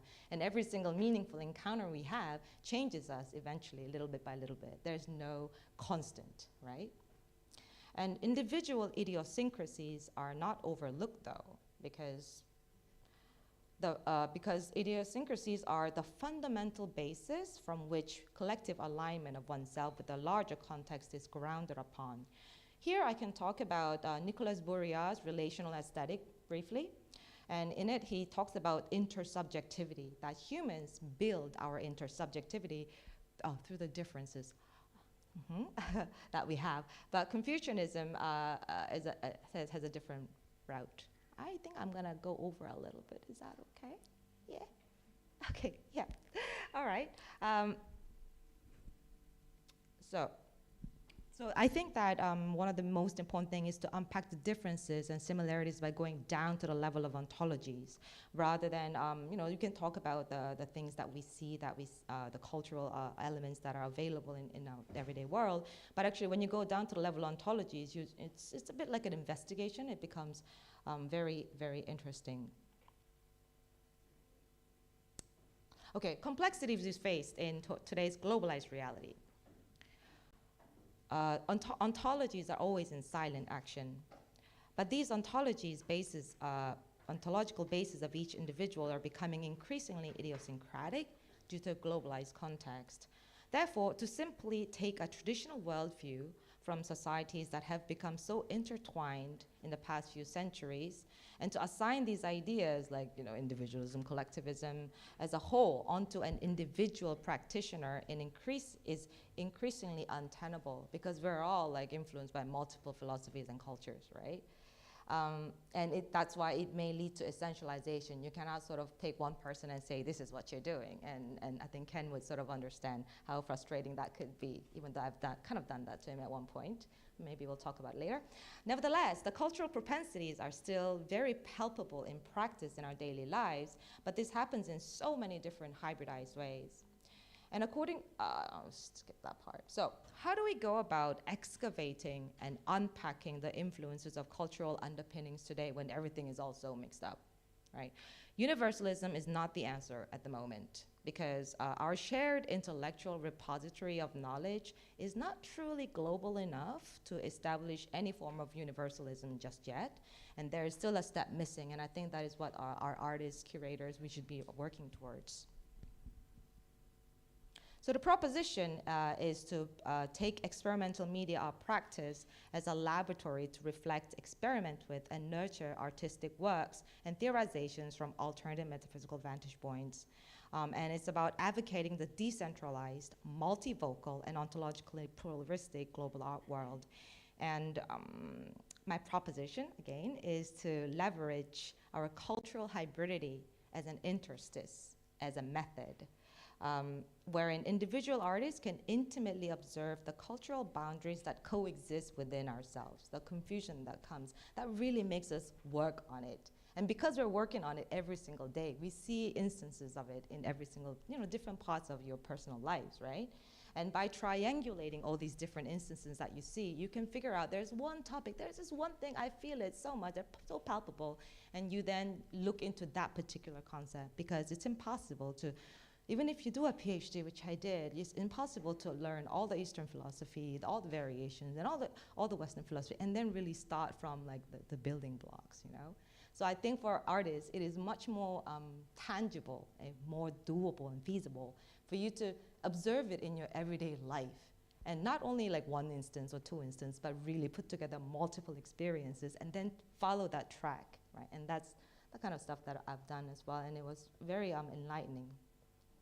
And on top of that, the alliance building and creating opportunities for intercultural dialogue to undo the misunderstanding, one concept at a time, is very, very important.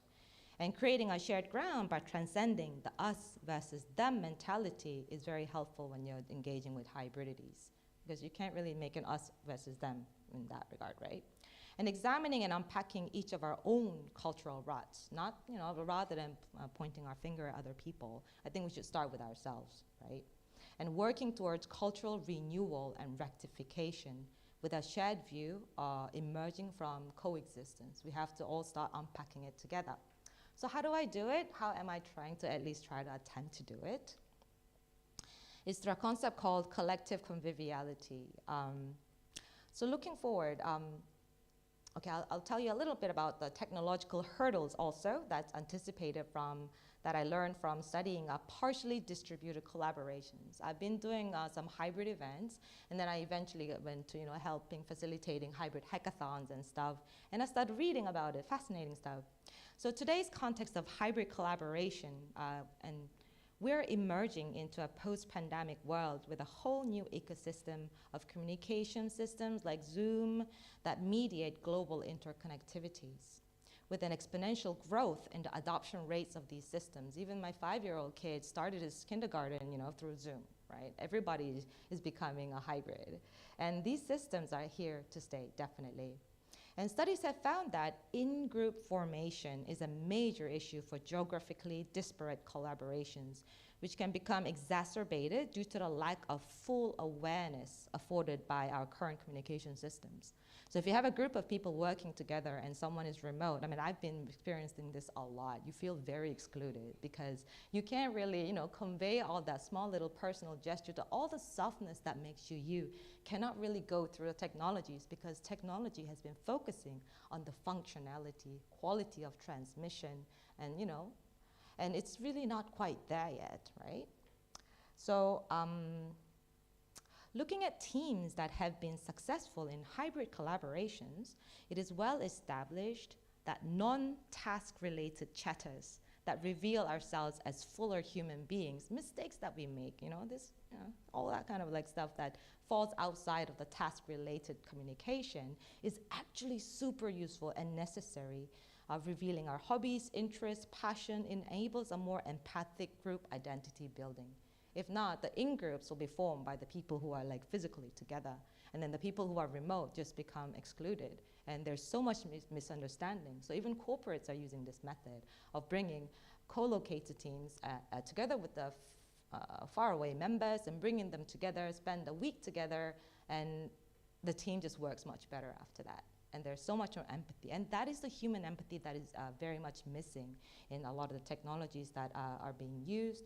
And very often, even in like conferences, etc., people focus very much on the very content and the task, the goal, the objective. But I really feel that we need to make more conviviality. So we've been working with Ars Electronica for 2 years. Last year, not this year though. I don't think they've done the gardens this year. So we've been doing that for 2 years, and we did wine sharing event. And we had like different scholars, like there's Geoffrey Stocker, there's Lev Manovich, and a lot of different scholars and friends, the VIPs. There's Maurice Benayoun, who I created this with, and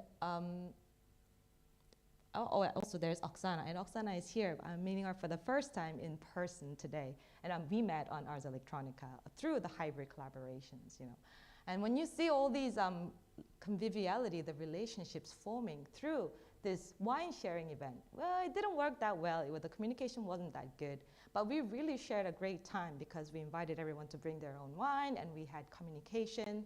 In the first year, we didn't have a lot of individual communications, but second year, we set up a space where there could be, different speaking rooms, and there was a physical and a hybrid event. And that really created a very strong sense of community, and I think that's definitely what we need more in our world as we curate our future of art happenings. So yeah, I will stop here. I think I've really overrun, and yeah, thank you very much. Coming right up, Ken Winnell.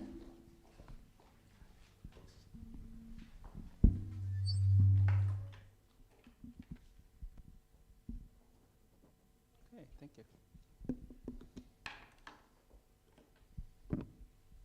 Oh, let's skip ahead. Oh, no. Hello. It's nice to be. Oh, it's going forward on its own. I want to turn that off. Okay. It's nice to be here, back in London. I was here about a month ago. Nice to be here in this conference, and I would like to thank the Art Center Nabi and its visionary director, So-Young Roh, and the curator, Soo-Yoon Lee, and the rest of the Nabi staff. We've been working together here in person for the past 2 days, but it's really been a conversation we've been having for about a year online, developing some of these themes, and so especially a nice kind of moment to be live. All of those conversations happened via Zoom. We were spread out geographically. I was in California, Lisa's in Hong Kong, and the Nabi team in Seoul. So there were the affordances of technology, but it's also, that brought us together online, but it's also refreshing after what we had experienced with the pandemic to be here live together in this room. Like all conversations, for me, those conversations, this conversation that we're having now is an extension of other conversations I've had. And in particular, I'm thinking about this moment 2 years ago when I was writing during the height of the pandemic, when as a musician, right, I was especially lonely and everything was on hold. All the concerts and everything were canceled. And also feeling especially distraught for our field and my colleagues, especially performers whose livelihoods were especially devastated during that time. And around that time, I was writing a piece for my cellist friend, Jonah Kim, and a friend of his who's a pianist, a cello sonata, if you will, one of the most conservative things a composer could and never fun, perhaps. And as I was writing this piece, not knowing what to call it, yet a friend of mine, an American Kayagum player who lives in Seoul, sent me a link to a lecture by a linguist on the word uri. And I was really blown away by it, right? Because it's like, it's roughly translates to I, but we've seen it today, right? U-R-I as a we. It's both. It's a communal sense of I, which is very different, right, ontologically to a Western American, centered sense of ontology. And that resonated with me, and I thought, wow, this is kind of what I'm trying to do in this piece for my friend as a gesture, but also what I was trying to do orchestrationally with the cello and the piano, and I decided to call the piece Uri. And then as I was thinking about that, I thought about other things that was resonating in my mind. At the time, I was reading like Santos and Epistemologies of the South, whereas reminded of the Ubuntu word, Ubuntu, the South African word Ubuntu, which means I am because you are. And these different subjugated knowledges, right, from cultures that are not the foregrounded Western and American-centered selves, and those concepts really spoke to me, and have also impacted more clearly the direction that I think I want to go in my practice. But then thinking about Uri, I was also reminded of all the times I was driven around Seoul, and I thought for me at the moment, and I remembered the scariest name for a bank as an American, W-O-O-R-I. It's the same word, right? Worry is like, why would you go? It's the worst name for a bank, why would you? Yeah, it's because it's Korean lacks standardized transliteration, so it's the same word, Uri, right? So that was another resonance affecting the reading of the word and thinking about these different ontologies. Okay, I want to start though by playing a short video of a piece. Okay. 듣고 있어요. What? Okay. Are you calling in? Okay. You gotta go out and then where?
Breath is at the ontological center of my art practice as a vocalist, and taking a cue from the poet Robert Haas, his thesis that poetry is a physical structure of the actual breath of a given emotion, my practice transposes this notion into music through physical valence. I believe that physical gestures are, indeed, mapped to given emotions.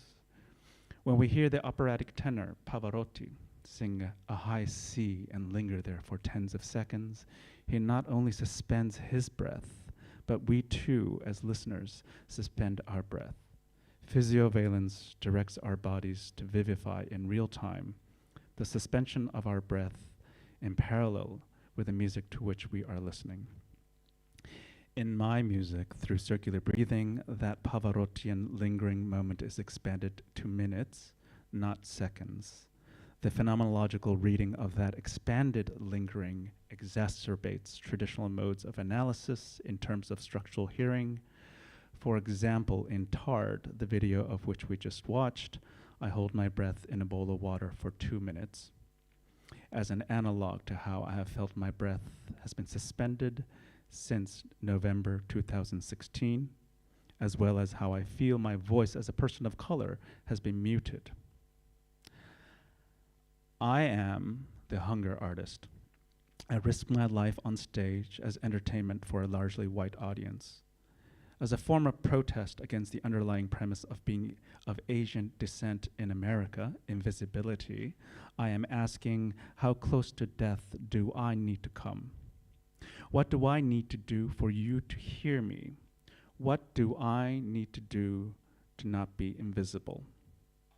As opposed to a piece of music constructed from traditional musical material, the Soma aesthetic focus on the body directly targets the locus of trauma, as Resma Menachem says, white body supremacy and the trauma that causes and perpetuates it lives primarily in the body, not the thinking brain.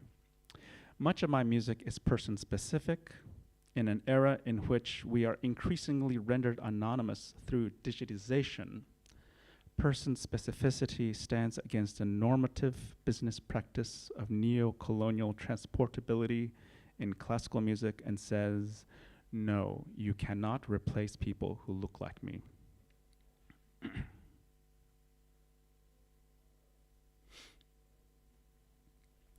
I am patient zero of my practice, but the normative modality for vocal pedagogy in the United States presents the historical mannerisms of the vocal tradition of Western Europe as normal technique.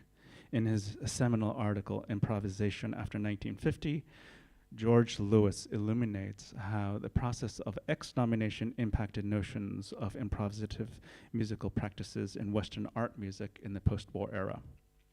Citing the media critic John Fiske, Lewis reminds us that X-nomination is the means by which whiteness avoids being named and thus keeps itself out of the field of interrogation and therefore off the agenda for change. X-nomination also operates in music pedagogy in the United States and the institutions of higher learning, where the values of Western classical music are so entrenched that those musical values are asserted unchallenged as universal norms for music and invisible ground. A particularly excessive sub-area is in the training of the voice, where the particularities of the performance practice of Western opera continues to be promulgated as the standard. The consequences are many. A reinforcement of neocolonial hierarchies and musical values, the muting of non-Western accents. Where is it? Went ahead. The muting of non-Western accents and traditions and bodies, as well as the potential harm to the body and psyche of the student singer. The physical molding or neo-colonial domestication of a non-Western singer's body into an instrument for bel canto singing is an example of what I call corseting. These are some of the ways in which I've been platforming non-Western epistemologies as counter-hegemonic forms, what Halberstam calls low theory. Now I will talk to you about ways a trajectory of my work has been moving towards greater communality. The eminent Japanese architect Toyo Ito said after Fukushima, "Architects tend to think of themselves as artists or inventors, and they prioritize personal expression, but personal expression is not our most powerful tool for changing society. In the face of today's crises, the architect must become a negotiator. This means building a dialogue between all of the many people who use or inhabit architecture. Rather than designing structures, the architect should be designing this process of exchange and communication. By offering this kind of informal shared space, I am trying to establish conditions that will increase meaningful interaction between residents and encourage the development of new relationships, not to re-establish the way of life that existed before the tsunami, but to create a new social life for the next generation that will be growing up in the aftermath of the catastrophe." This is how I spent most of my summer earlier this summer. Inspired in part by these words, I have been moved to think about shifting the role of an artist to that of a facilitator. My current project, supported by a grant from the National Park Service, is to make a documentary about the only senior role model I have as a Japanese-American composer, Paul Chihara. This past May, my crew and I took Paul to visit Minidoka, the camp where he was incarcerated as a child. Being that he played violin as a child, I commissioned him to compose a solo violin piece reflecting on his experience at Minidoka, and had the Grammy Award-winning violinist Jennifer Koh premiere his piece with us there. And here I am in the former mess hall filming Paul talking to the park ranger, and that's Paul over there. And you see how he dedicated the piece to me there, and that's Paul in the space at Minidoka listening to Jenny premiere the piece at the site of his childhood trauma. Okay. Later on today, in about an hour, I will perform a new work. The moon glows the same, responding to the spirit of the discussions we are having today. Being that the Korean Thanksgiving, Chuseok, is this weekend, and knowing that one of the characteristic foods for this festival are songpyeons, colorful dumplings shaped to evoke the crescent moon, I tasked my friend the chef Reinhold Kegel to create an edible creation that alludes to songpyeons, but can also help me make sound. As a valedictory gesture for today, I will perform upstairs and then share these creations with you, and I will invite you to perform with me. And we will carry it with us physically and in truth onwards tomorrow and henceforth. So to the left there are, as an example, the green thing, that's a traditional songpyeon, half-moon inspired dumpling. And to the right are the songpyeons, in quotes, that I had my friend the chef make for us today. As all conversations start from earlier conversations, I remember my first time I went to the Venice Biennale. I think it was 2002. The American Pavilion was represented by the works of Felix Gonzalez Torres, right? And that's one of his works, the candies that he would lay in a particular kind of geometric shape or in a corner. And I remember they were gold ones. I think those are some of the ones I had. That's from my office. I still keep some souvenirs from that, right? The idea being that the audience interacts with it, takes it, and then throughout the day, the aggregate shape changes. But not only that, but a piece of art goes home with you. And not only that, you consume it and become it. And for Felix Gonzalez Torres, it was a kind of commentary on the disease that killed him, AIDS, right? Not to have as dire health consequences, a critique, but this idea of communal sharing and also food has been very important in thinking about food cultures has been important in my life. I think of myself as a person first and then an artist, right? And eating is an essential task of being human. So I've been thinking about intersectional ways about the totality of my experiences and bringing them forth to inspire what I might be able to rethink as sound. Thank you.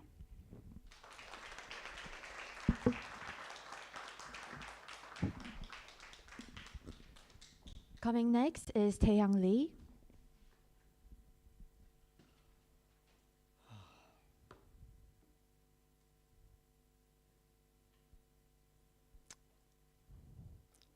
Suyam, please kill the engines when time's up.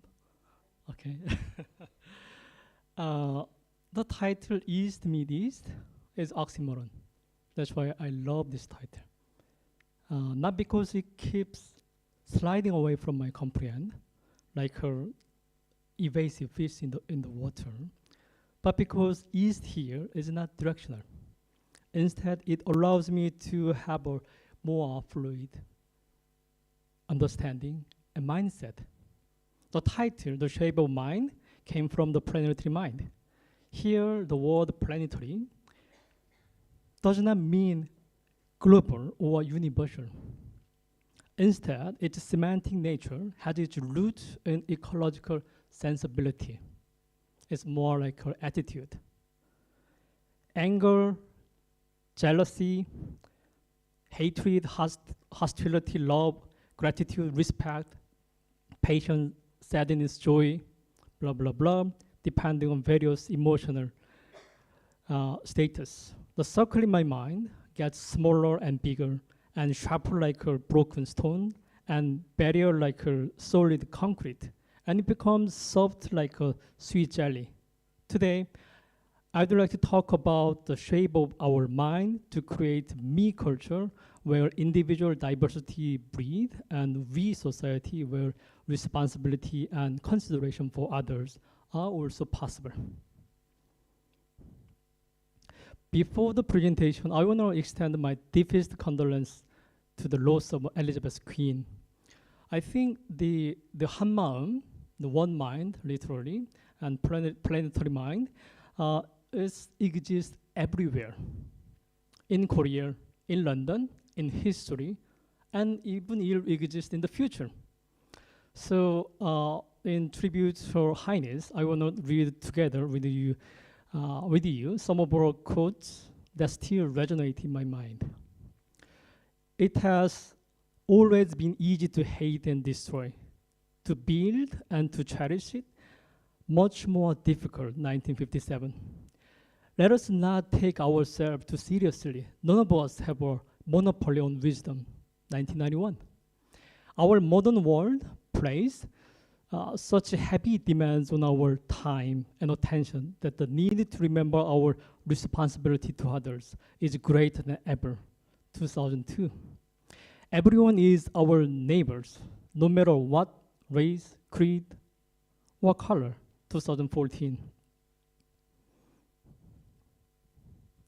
So we need a diversity, and we need to listen to the small voice from the peripheries. And I did the Connect BTS project in 2020. The two words, diversity and periphery, have been constantly used in contemporary art scene for the past half centuries. However, we still confront the lack of diversity and lack of attention to the marginalized. Respect for diversity and love for humanity that listen to even the smallest voice around the world are the two pillars of BTS's music philosophy.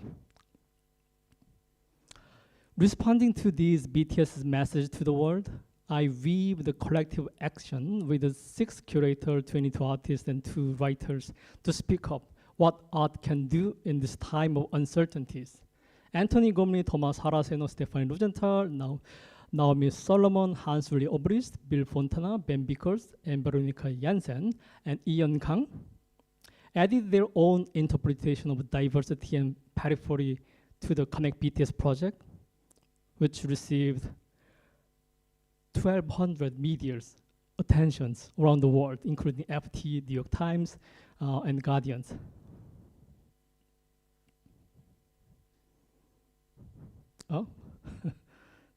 So, although the genre of music and fine arts are different, I thought that both of them have the same essence as art in general that connects people with each other across borders and time, culture, and ideology, and genres and techniques.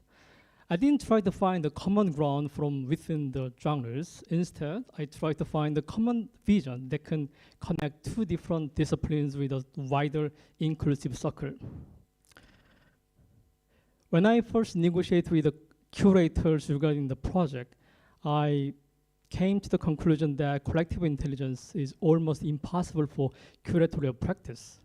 There is a concern, heavy concerns that diversity can be harmed and jeopardized. So when describing the Connect BTS project, the expression collective action is more appropriate than the collective curatings. The project happened in 5 different global cities: London with Jakob Stinson, Berlin with the 17 artists, Buenos Aires with Thomas Haraseno, New York with Anthony Gomley, and Seoul with Ian Veronica Jansen and Ian Kang, who did a special collaboration with the BTS Army in London. In November 1989, I clearly witnessed the historical fall of Berlin Wall through emergency news in Seoul with my parents. It was a spectacle of the end of the foolishness in the 20th century when they aimed their guns at each other just because of their different ideologies. So I believe that in the 21st century, we will no longer repeat the mistake of antagonizing each other simply because we are different. However, in today's world, a higher and thicker wall of hatred is what separates people, still separate peoples. I thought that the 21st century will enable us to have a more mature democracy, but the reality was different. A sense of polarizing where the found in various parts of society, such as the scene where the fog of information drives away wisdom, and the phenomena of seeing the world through the distorted view, still trapped in a filter bubble. The real problem is that this invisible wall can no longer be broken with a hammer.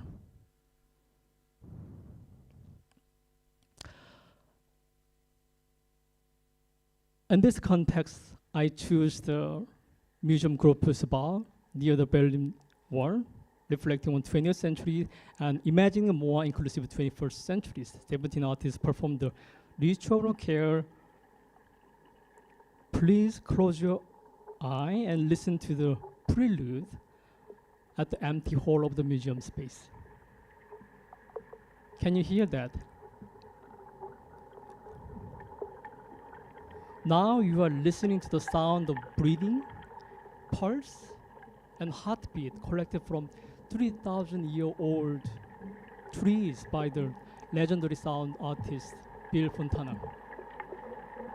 Hearing this sound, the audience looking at each other realized the finiteness of human being and marveled at the magic of art that awakened our dormant capacity for empathy. Now let's move to Argentina with the Thomas Harasenos. After driving for many hours at 4 a.m. in the mornings, by the time you are disconnected from navigation, internet, and phone, you will arrive at the Salinas Grandes, a salt desert located around 3,500 meters above the sea level. Salinas Grandes boasts enormous lithium reservoirs. Lithium is a raw material for batteries for mobile phone and electric vehicles. The problem is it takes 2 million liters of clean water to excavate 1 ton of lithium. The impact of such mining on the natural environment does not need much explanations. Water will be depleted and biodiversity will also be at risk. Launching of Aerosyn Patra is like a ritual to the sun and the mother of the earth. Take a look at the film we made. Sun, spiders, earth, air, cosmic webs, mountains, vicunias, clouds, and bacteria. Humans have always dreamed of flying, but today this dream has become a nightmare.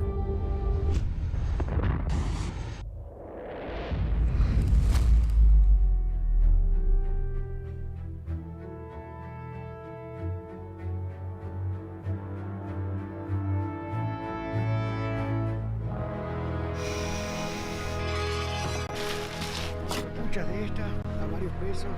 Bueno, es así.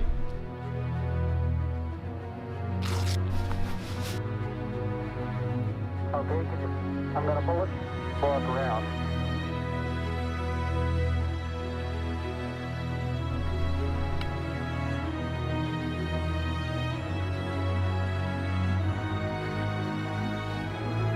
And tranquility.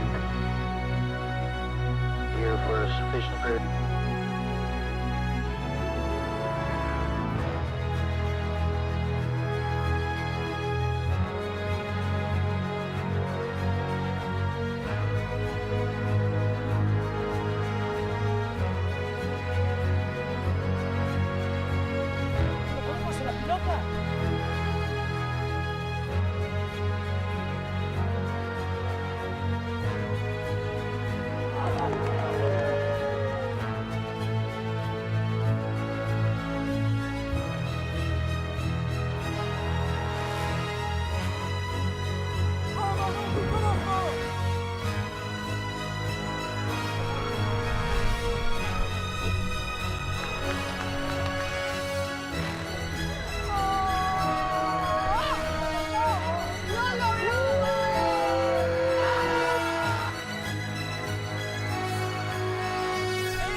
Technology is culture, and culture shape technology, and that technology will be our culture.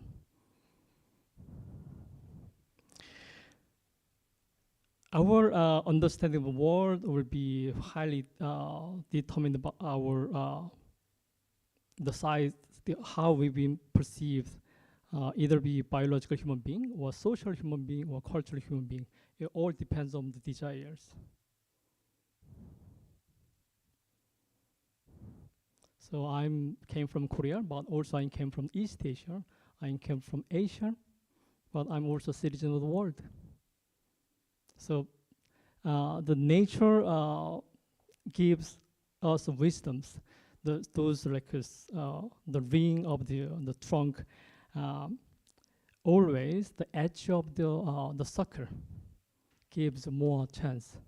So me culture, we society only possible. Not at the center of the circle, but in the periphery. Thank you. Well, thank you very much. Could we have Ken, Lisa, and Taehyung up to the podium again? It was lovely to actually look at the practices of how we manifest the shared experiences and how we expand the narratives in which we could formulate a new we. Now, we would like to get some questions from the audience. I'm pretty sure everyone's quite curious about how these kind of different narratives and practices could bring together us as one.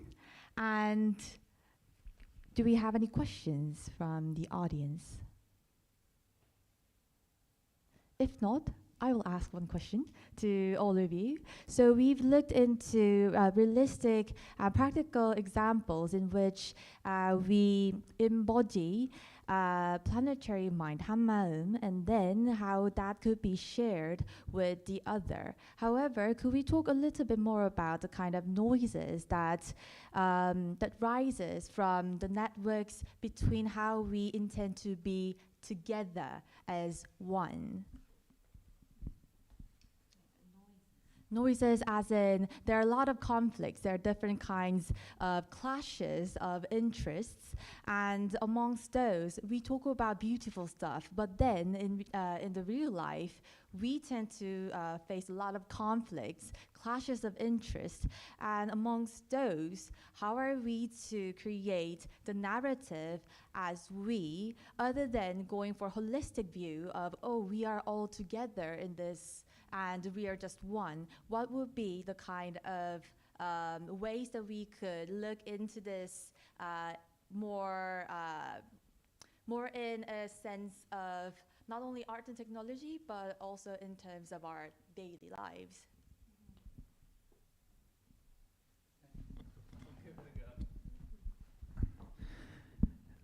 While I was listening to your presentation, I was I liked what you said about reframing the East as a kind of epistemological space rather than purely geographical, and that reminded me of Santos when he talks about the epistemologies of the South. And so there are lots of things we can learn and rethink about the East rather than merely just a place, right? And then I was listening to your question and I thought, well, we've been talking about Uri and we and the communal I, and I was thinking, just as you were asking the question, like, what do I have in my pocket? An iPhone. A generation before I had an iPad. This neoliberalism, foregrounding our conception of I, material things that we have, and then we admire the people who, like Steve Jobs, who made these things, like American exceptionalists, exception, people who are outside of the communal we. And that's become the framework that we live in, right? Even as an academic, oh, we're supposed to make these outputs that help define our status, and that's how we get tenure, or as artists, to make certain things that are commodifiable. There's so much, even at the onset, in just participating in this culture, the I is so foregrounded in terms of kind of these neoliberal dictates. It's an invisible, it's around us like air. That's the noise that we need to more consciously break down. And I've been thinking about, rather than how many commissions I get, maybe more like how many Paul Chiharas can I honor, right? And reframing what is a composer, right? Writing a piece. I've done enough of that, I'm old enough. Okay, but like what else can we reframe research, output? How can we reframe what we think of as intrinsic to our practices and our ways of lives, you know? And then there are these deeper wisdoms from epistemologies and of the South globally and the East that maybe we can foreground and begin to really fight for, and then maybe that revolution starts here in this room today.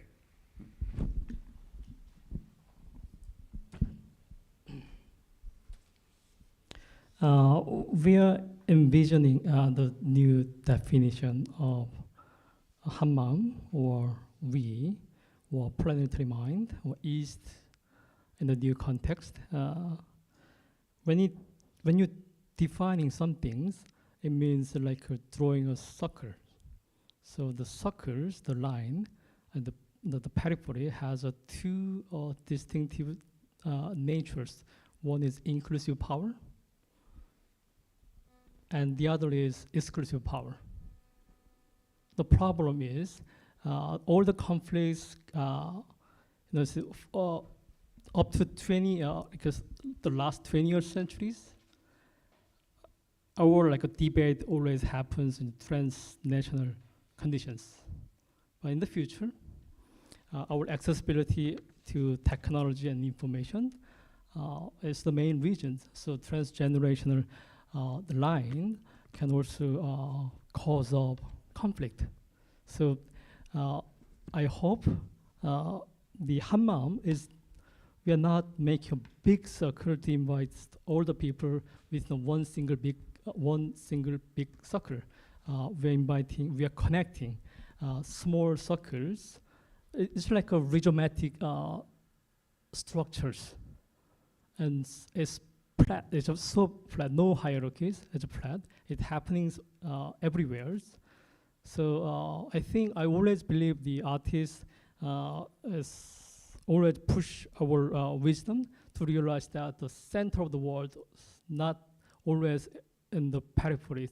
So how we can extend the boundaries of ourselves, because I'm Korean, but when I go to the New York, I describe myself as I'm Asian. But probably when I travel to other planet, I'm the representative of the planet Earth. So if you can extend your boundaries, it's all about the mindset. So art and 한마음, it's all about how we can leverage ourselves to realize and to regain what is missing. I think those conditions, those mind, is innate human natures. Everyone one has. Just a matter of how much we forget and how much we regain.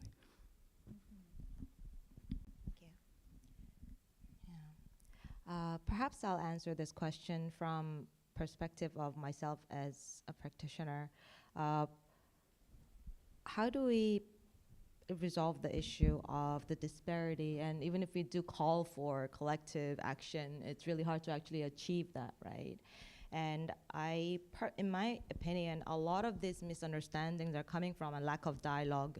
And I think creating structures and situations where more communication can happen and mediating that. And I think art should lead that way, because there are a lot of communications happening through the internet media and a lot of misunderstanding happening everywhere. If you look at social media, all the arguments that are happening, they are talking, but not really talking at the same wavelength. And there's a lot of keyboard warriors who have, grudge, and, misunderstanding just keeps perpetuating, especially on the global internet kind of place. And if that's going to be a place where a lot of conversations are going to be going throughout, I think more artists and more initiatives should be based there to sort of be the countering force to the keyboard warriors who are just, perpetuating hatred. I mean, I think it's pretty dire, all the fake news that's out there. And I think more artists or art institutions could be out there. And also within the art events itself to create more pockets, for communication, creating so that people can sort of embrace each other a bit more. When we're expecting everyone to be perfect, it's easy to criticize. But when we accept that we are human and that we have our weaknesses, we falter, and we build that relational kind of empathy between us, then maybe we can forgive small little things and try to understand on the other person's side of view. So I think as an art practitioner and a curator, I don't think I can, really immediately solve the problems of, all these big, larger issues. But as a practitioner, I think I would start from small little changes that can happen, and maybe more art on the internet, maybe. Maybe. Well, thank you very much. Conviviality. Yeah. Conviviality, yes. Would we have any questions from the audience? Yes, please.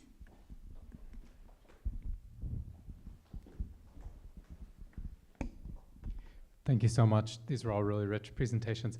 One issue that came up kind of in all of your work was the distinction between artist and curator, or whether that's a meaningful one. And I'm curious, as we think about what an artist is in the 21st century, do we need new models for that? And is it time to maybe jettison the notion of artist in favor of things like curation, facilitation, and so on? Or is that still a useful concept in some way? Yeah, I think the more I practice, I realize there's really very little distinction. So I always wanted to be more of an artist, but then it's not always possible. I got into a PhD and then I was like, oh, I can't do practice anymore. There's so much to study.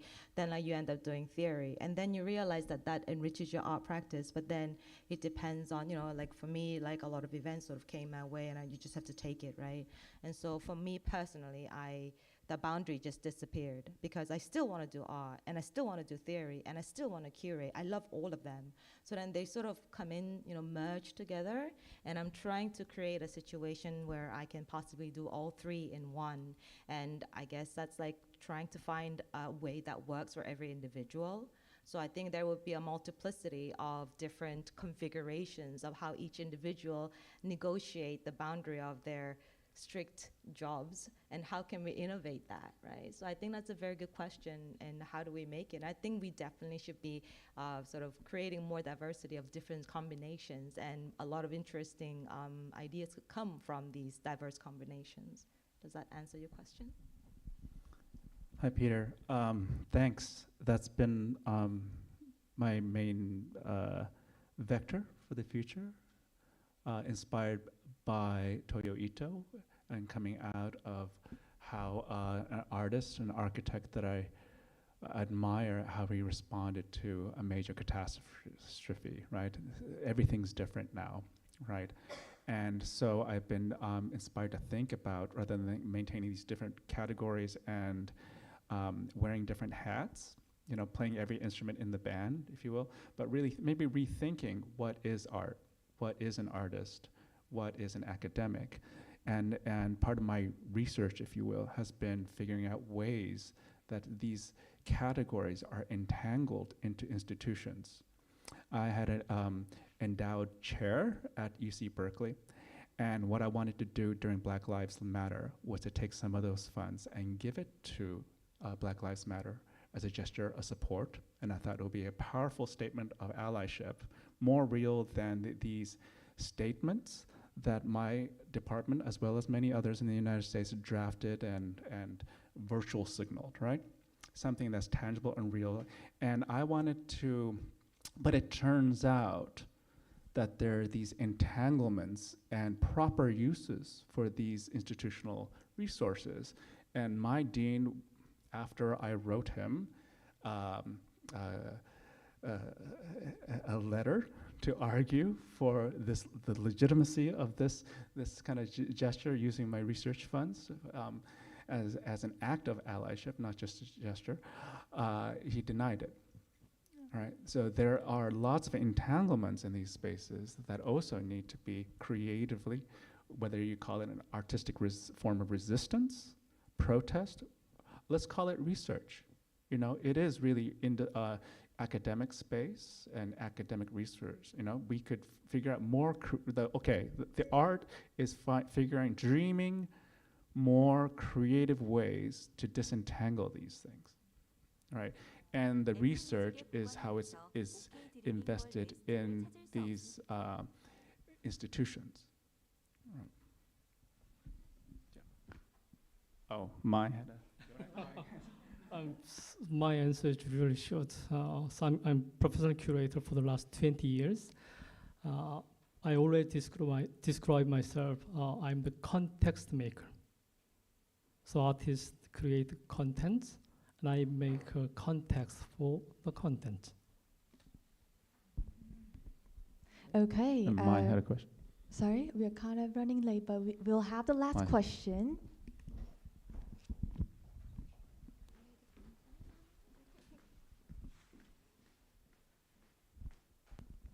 Hi. I wasn't going to ask a question, but what you just said, Ken, has just prompted me to try and articulate something that has been kind of bubbling while I've been listening to you speak. And that is that, Ken, your paper was the only one that brought up this term exnomination.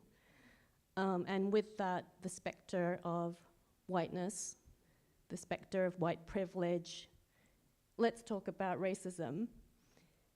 So there are huge ideas here that are flying around about power structures, about invoicing minorities in a majority white space. You were speaking of muteness in the face of a white audience, which I found such a powerful idea. And how do you turn that muteness that you perform for a majority white audience into envoicement? And yet, at the same time, we're grappling with huge forces of neoliberalism, of the privilege of institutions, the eliteness of universities as institutions. I'm not so familiar with the art world, but presumably some degree of privilege there too. So how do we overturn these structures? Are we doomed to screaming from the sidelines?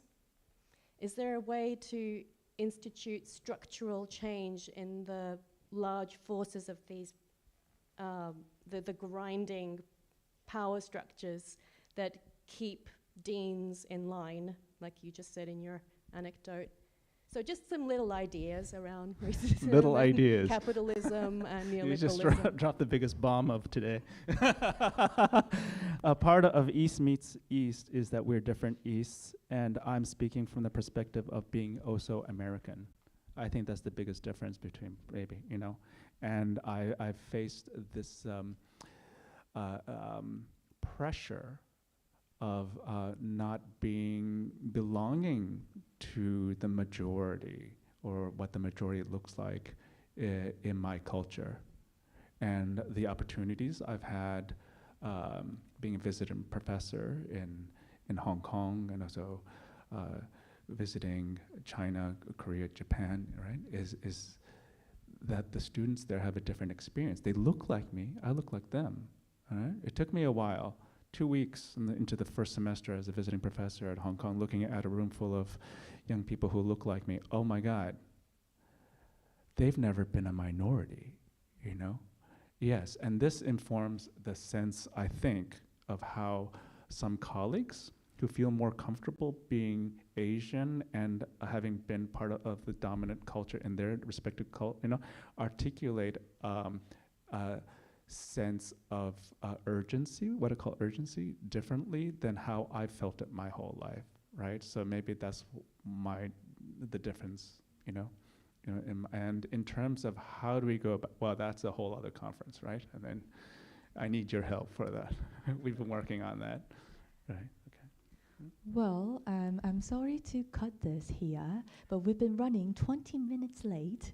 And I'm so sorry, but we could discuss this during the reception. And now, thank you very much for the speakers. Round of applause, please. Thank you. Great. Before we have the performance by Ken, we would like to have our last speaker, my beloved director of Art Center Nabi, So-young, please. Round of applause. So-young has pioneered the new media art scene in Korea by founding Art Center Nabi in 2000, and her experience in the field goes back to 1990s when she served as head of the Art and Technology Exhibition at Daejeon International Expo. Seeing the possibility of digital technology fundamentally transforming our lives, Ro began to explore how we could use the technology to enhance humanity. And the result has been numerous exhibitions, productions, educational and academic programs. And she also serves as a board member of universities and lectures both in Korean and abroad. And she has my deepest respect. And I look forward to your presentation. Thank you for your kind. But didn't you heard enough talks? I feel really sorry for you. I'll try to make it really short. I'll just maybe I'll skip some notes, and I'll just briefly. A lot of you may wonder why this title, East meets East, right? What's the motivation? Why suddenly? Well, as I mentioned in our opening little speech, you know, we were educated by the Western canon of thoughts and worldviews. We were sort of brainwashed. But the life we live is a little different. We always struggle with the discrepancy between what we are taught, and the official world, and the global, and the way we live. The way we live, at least in Korea, but not in America, is very rather communal. If you assert yourself too much, if you're too individualistic, you have you are subject to general sort of dislike or even hatred. So I grew up with this discrepancy, but still I'm a subject of this colonialism, and including cultural. I thought following the Western way would lead us to a better world. Well, and then, like so many of us, you know, this has been brought into question. So what went wrong? And then, so that was one area. So why are we not seeing? Why isn't that the promised land is not delivered? That was one way. The other way is, I am also really baffled by the enormous success of the Korean wave. You know, V&A will have a big exhibition on the Korean wave in 2 weeks, I believe. And why is that? It started with, I think whoever curated that, I think she's right. Because it started with Psy in 2012, not BTS. Psy started this global phenomena of the Korean. You remember that? No? The 뭐지? 그 Gangnam Style? Yeah. He's the one. And look at him. You know, he's not even good looking like BTS. His you know, you can find better looking Korean men when you go to Korea. And he's not even fit. He doesn't. I mean, he can dance, but but the video, even the video is sort of like a B class B. You know, second grade video. But what was striking? But everybody in the world went crazy about it. From the CEO of Google to, you know, all the way. At that time, I visited Jordan or somewhere in the Middle East, and then people in the Middle East, they were dancing it too. So what is it? So why is it so popular? That was I began to wonder. And if you can recall his Gangnam Style video, you'll see him dancing all over Seoul. Like he would dance in the public bath, and he would dance in the streets, and he would dance with anybody, anywhere. You know, it's not like it's not. There is no like there's no podium. You know, whenever you start dancing, it's your podium. So it's that inclusivity, and you can do it. Anybody can do it. Anywhere will do. That inclusivity, that lack of boundaries, I think people just bought it. Why? Why do you think it is? Recall, that was a little after the financial crisis, 2008. Everybody felt so anxious, worried about the future. So, how do you say it? Displaced, marginalized, yes. And then here is this, you know, this not so good looking guy and saying, oh, hey, it's okay, everybody come on, let's join, let's dance. So that was like, and then also with the help of the new media, you know, YouTube was another factor that made the success. And I thought, well, this is something very interesting. Maybe people's sort of global mentality or psychology of people is changing towards some direction.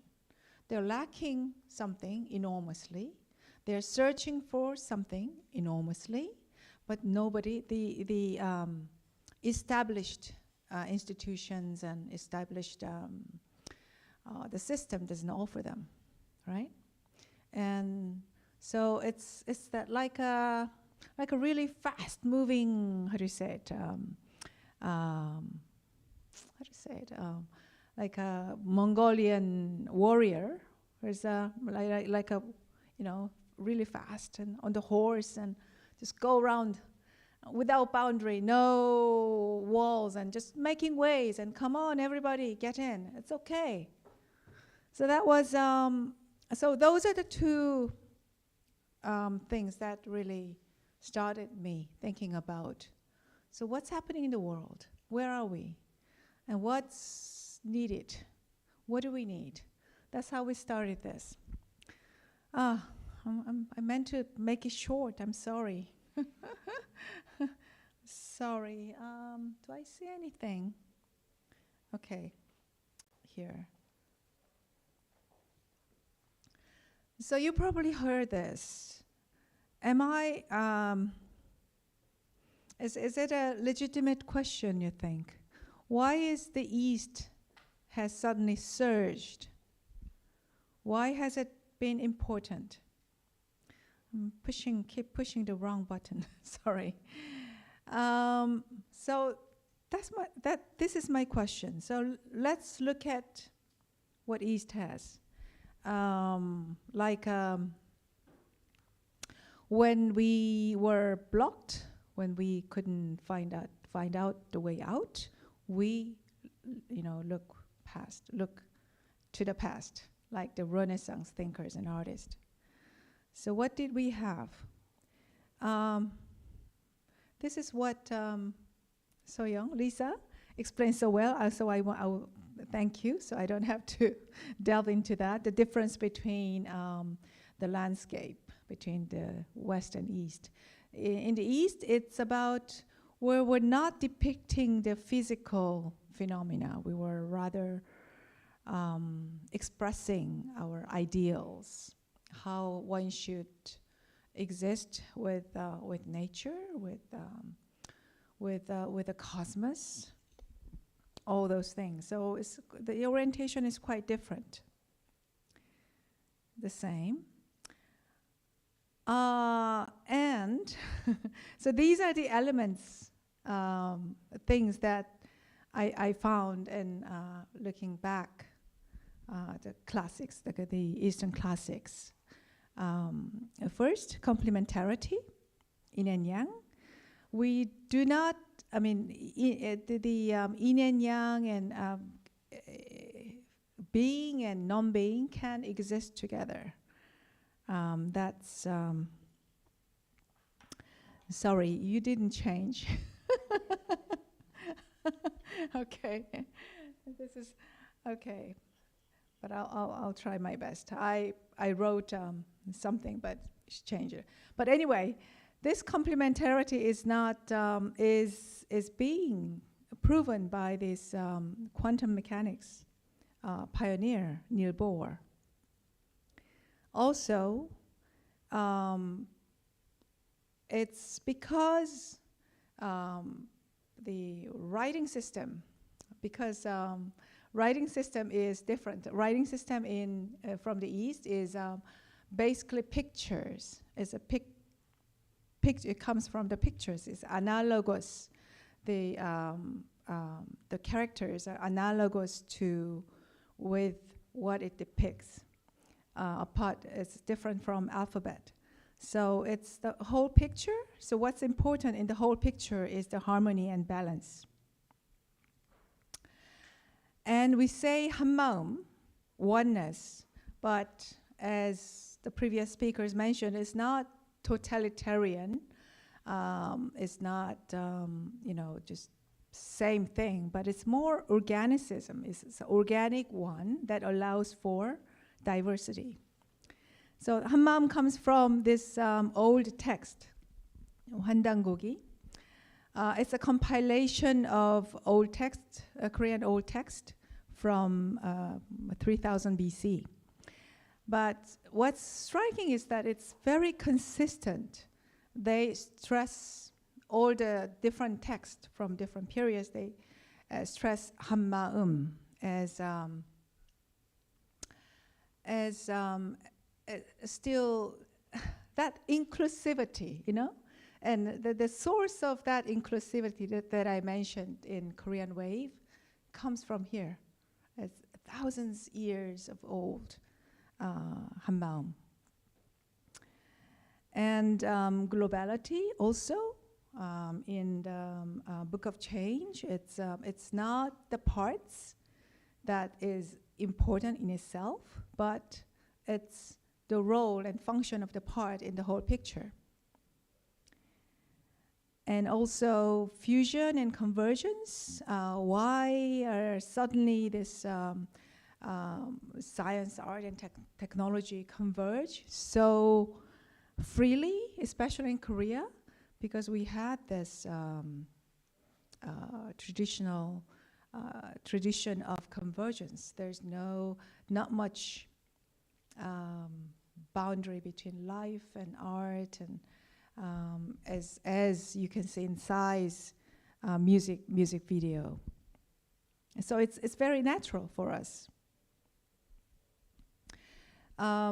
Pictures, images. So even in the West, before Gutenberg, you were in the image world. You probably have this circular, non-linear worldview. But we stay that way because we use that Chinese character. Is based on the character that is based on images of the world. So it's non-linear, it's very circular. So we still have that. This is today's version of it. It's images, but it's a technological image. So, old images turn to this. Of course, ambiguity, uncertainty. It's more and more today's science attests to that. Fluidity, cool, not fixed genders even. That's the cool thing. That's the current third.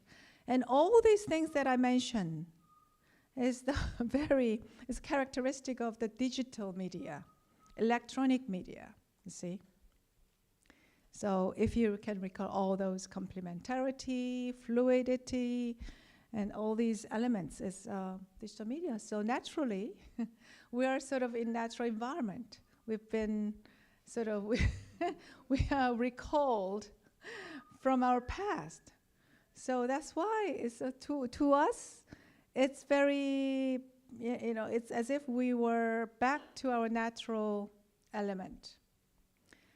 If you recall when the cell phone came out in early 2000, I recall my Western colleagues had very different ideas about the usage. They first thought it was, they worried that it's intrusion in public spaces and privacy and all that, but we just took it naturally because, we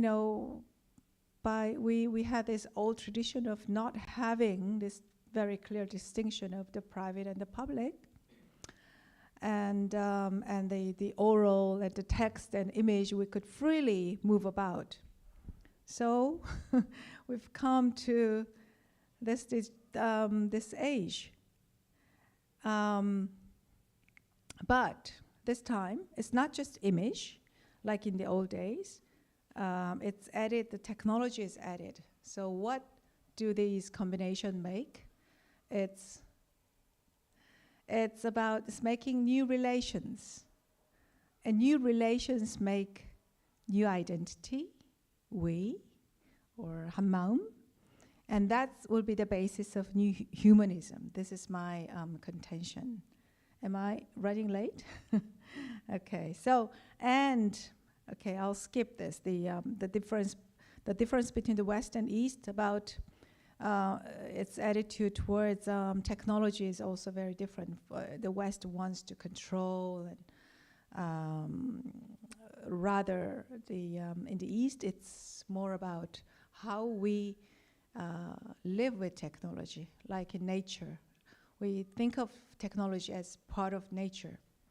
So Nabi's, if you go to Nabi's website, you'll see many, many examples. For instance, we did robot party, making robots, and we made parties, and we regard robots not as something like a slave, but like a companion. So we are one of the early ones who made companion robots. But I'll skip this. Okay. But somebody already has mentioned this. Something is yeah.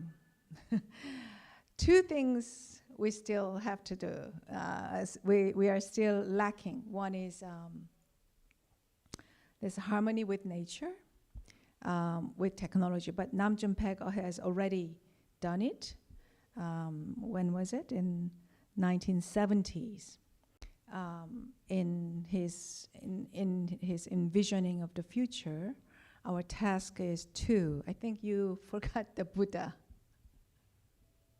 Another one is TV Buddha, remember? If you recall. Why is Buddha looking at TV? Because maybe he predicted,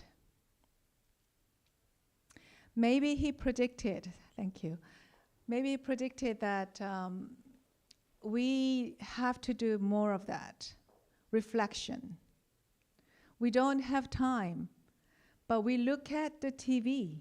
We look at ourselves through media. But today's media, we don't have time.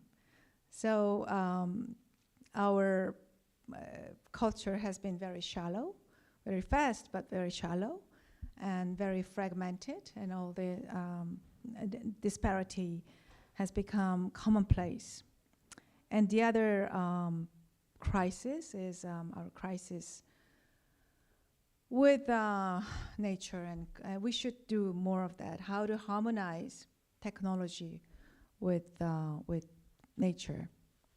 So that is our task. I'm sure there are more, but I think I would suggest that two of the things that we should do more is, one is more reflection, self-reflection.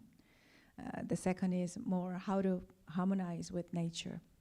And that could be the basis of new humanism. Thank you very much. Well, thank you very much. We are very happy to have everyone still safe and intact in this space, and we only have the performance left, which will take place upstairs. It is called The Moon Glows the Same by Ken Ueno.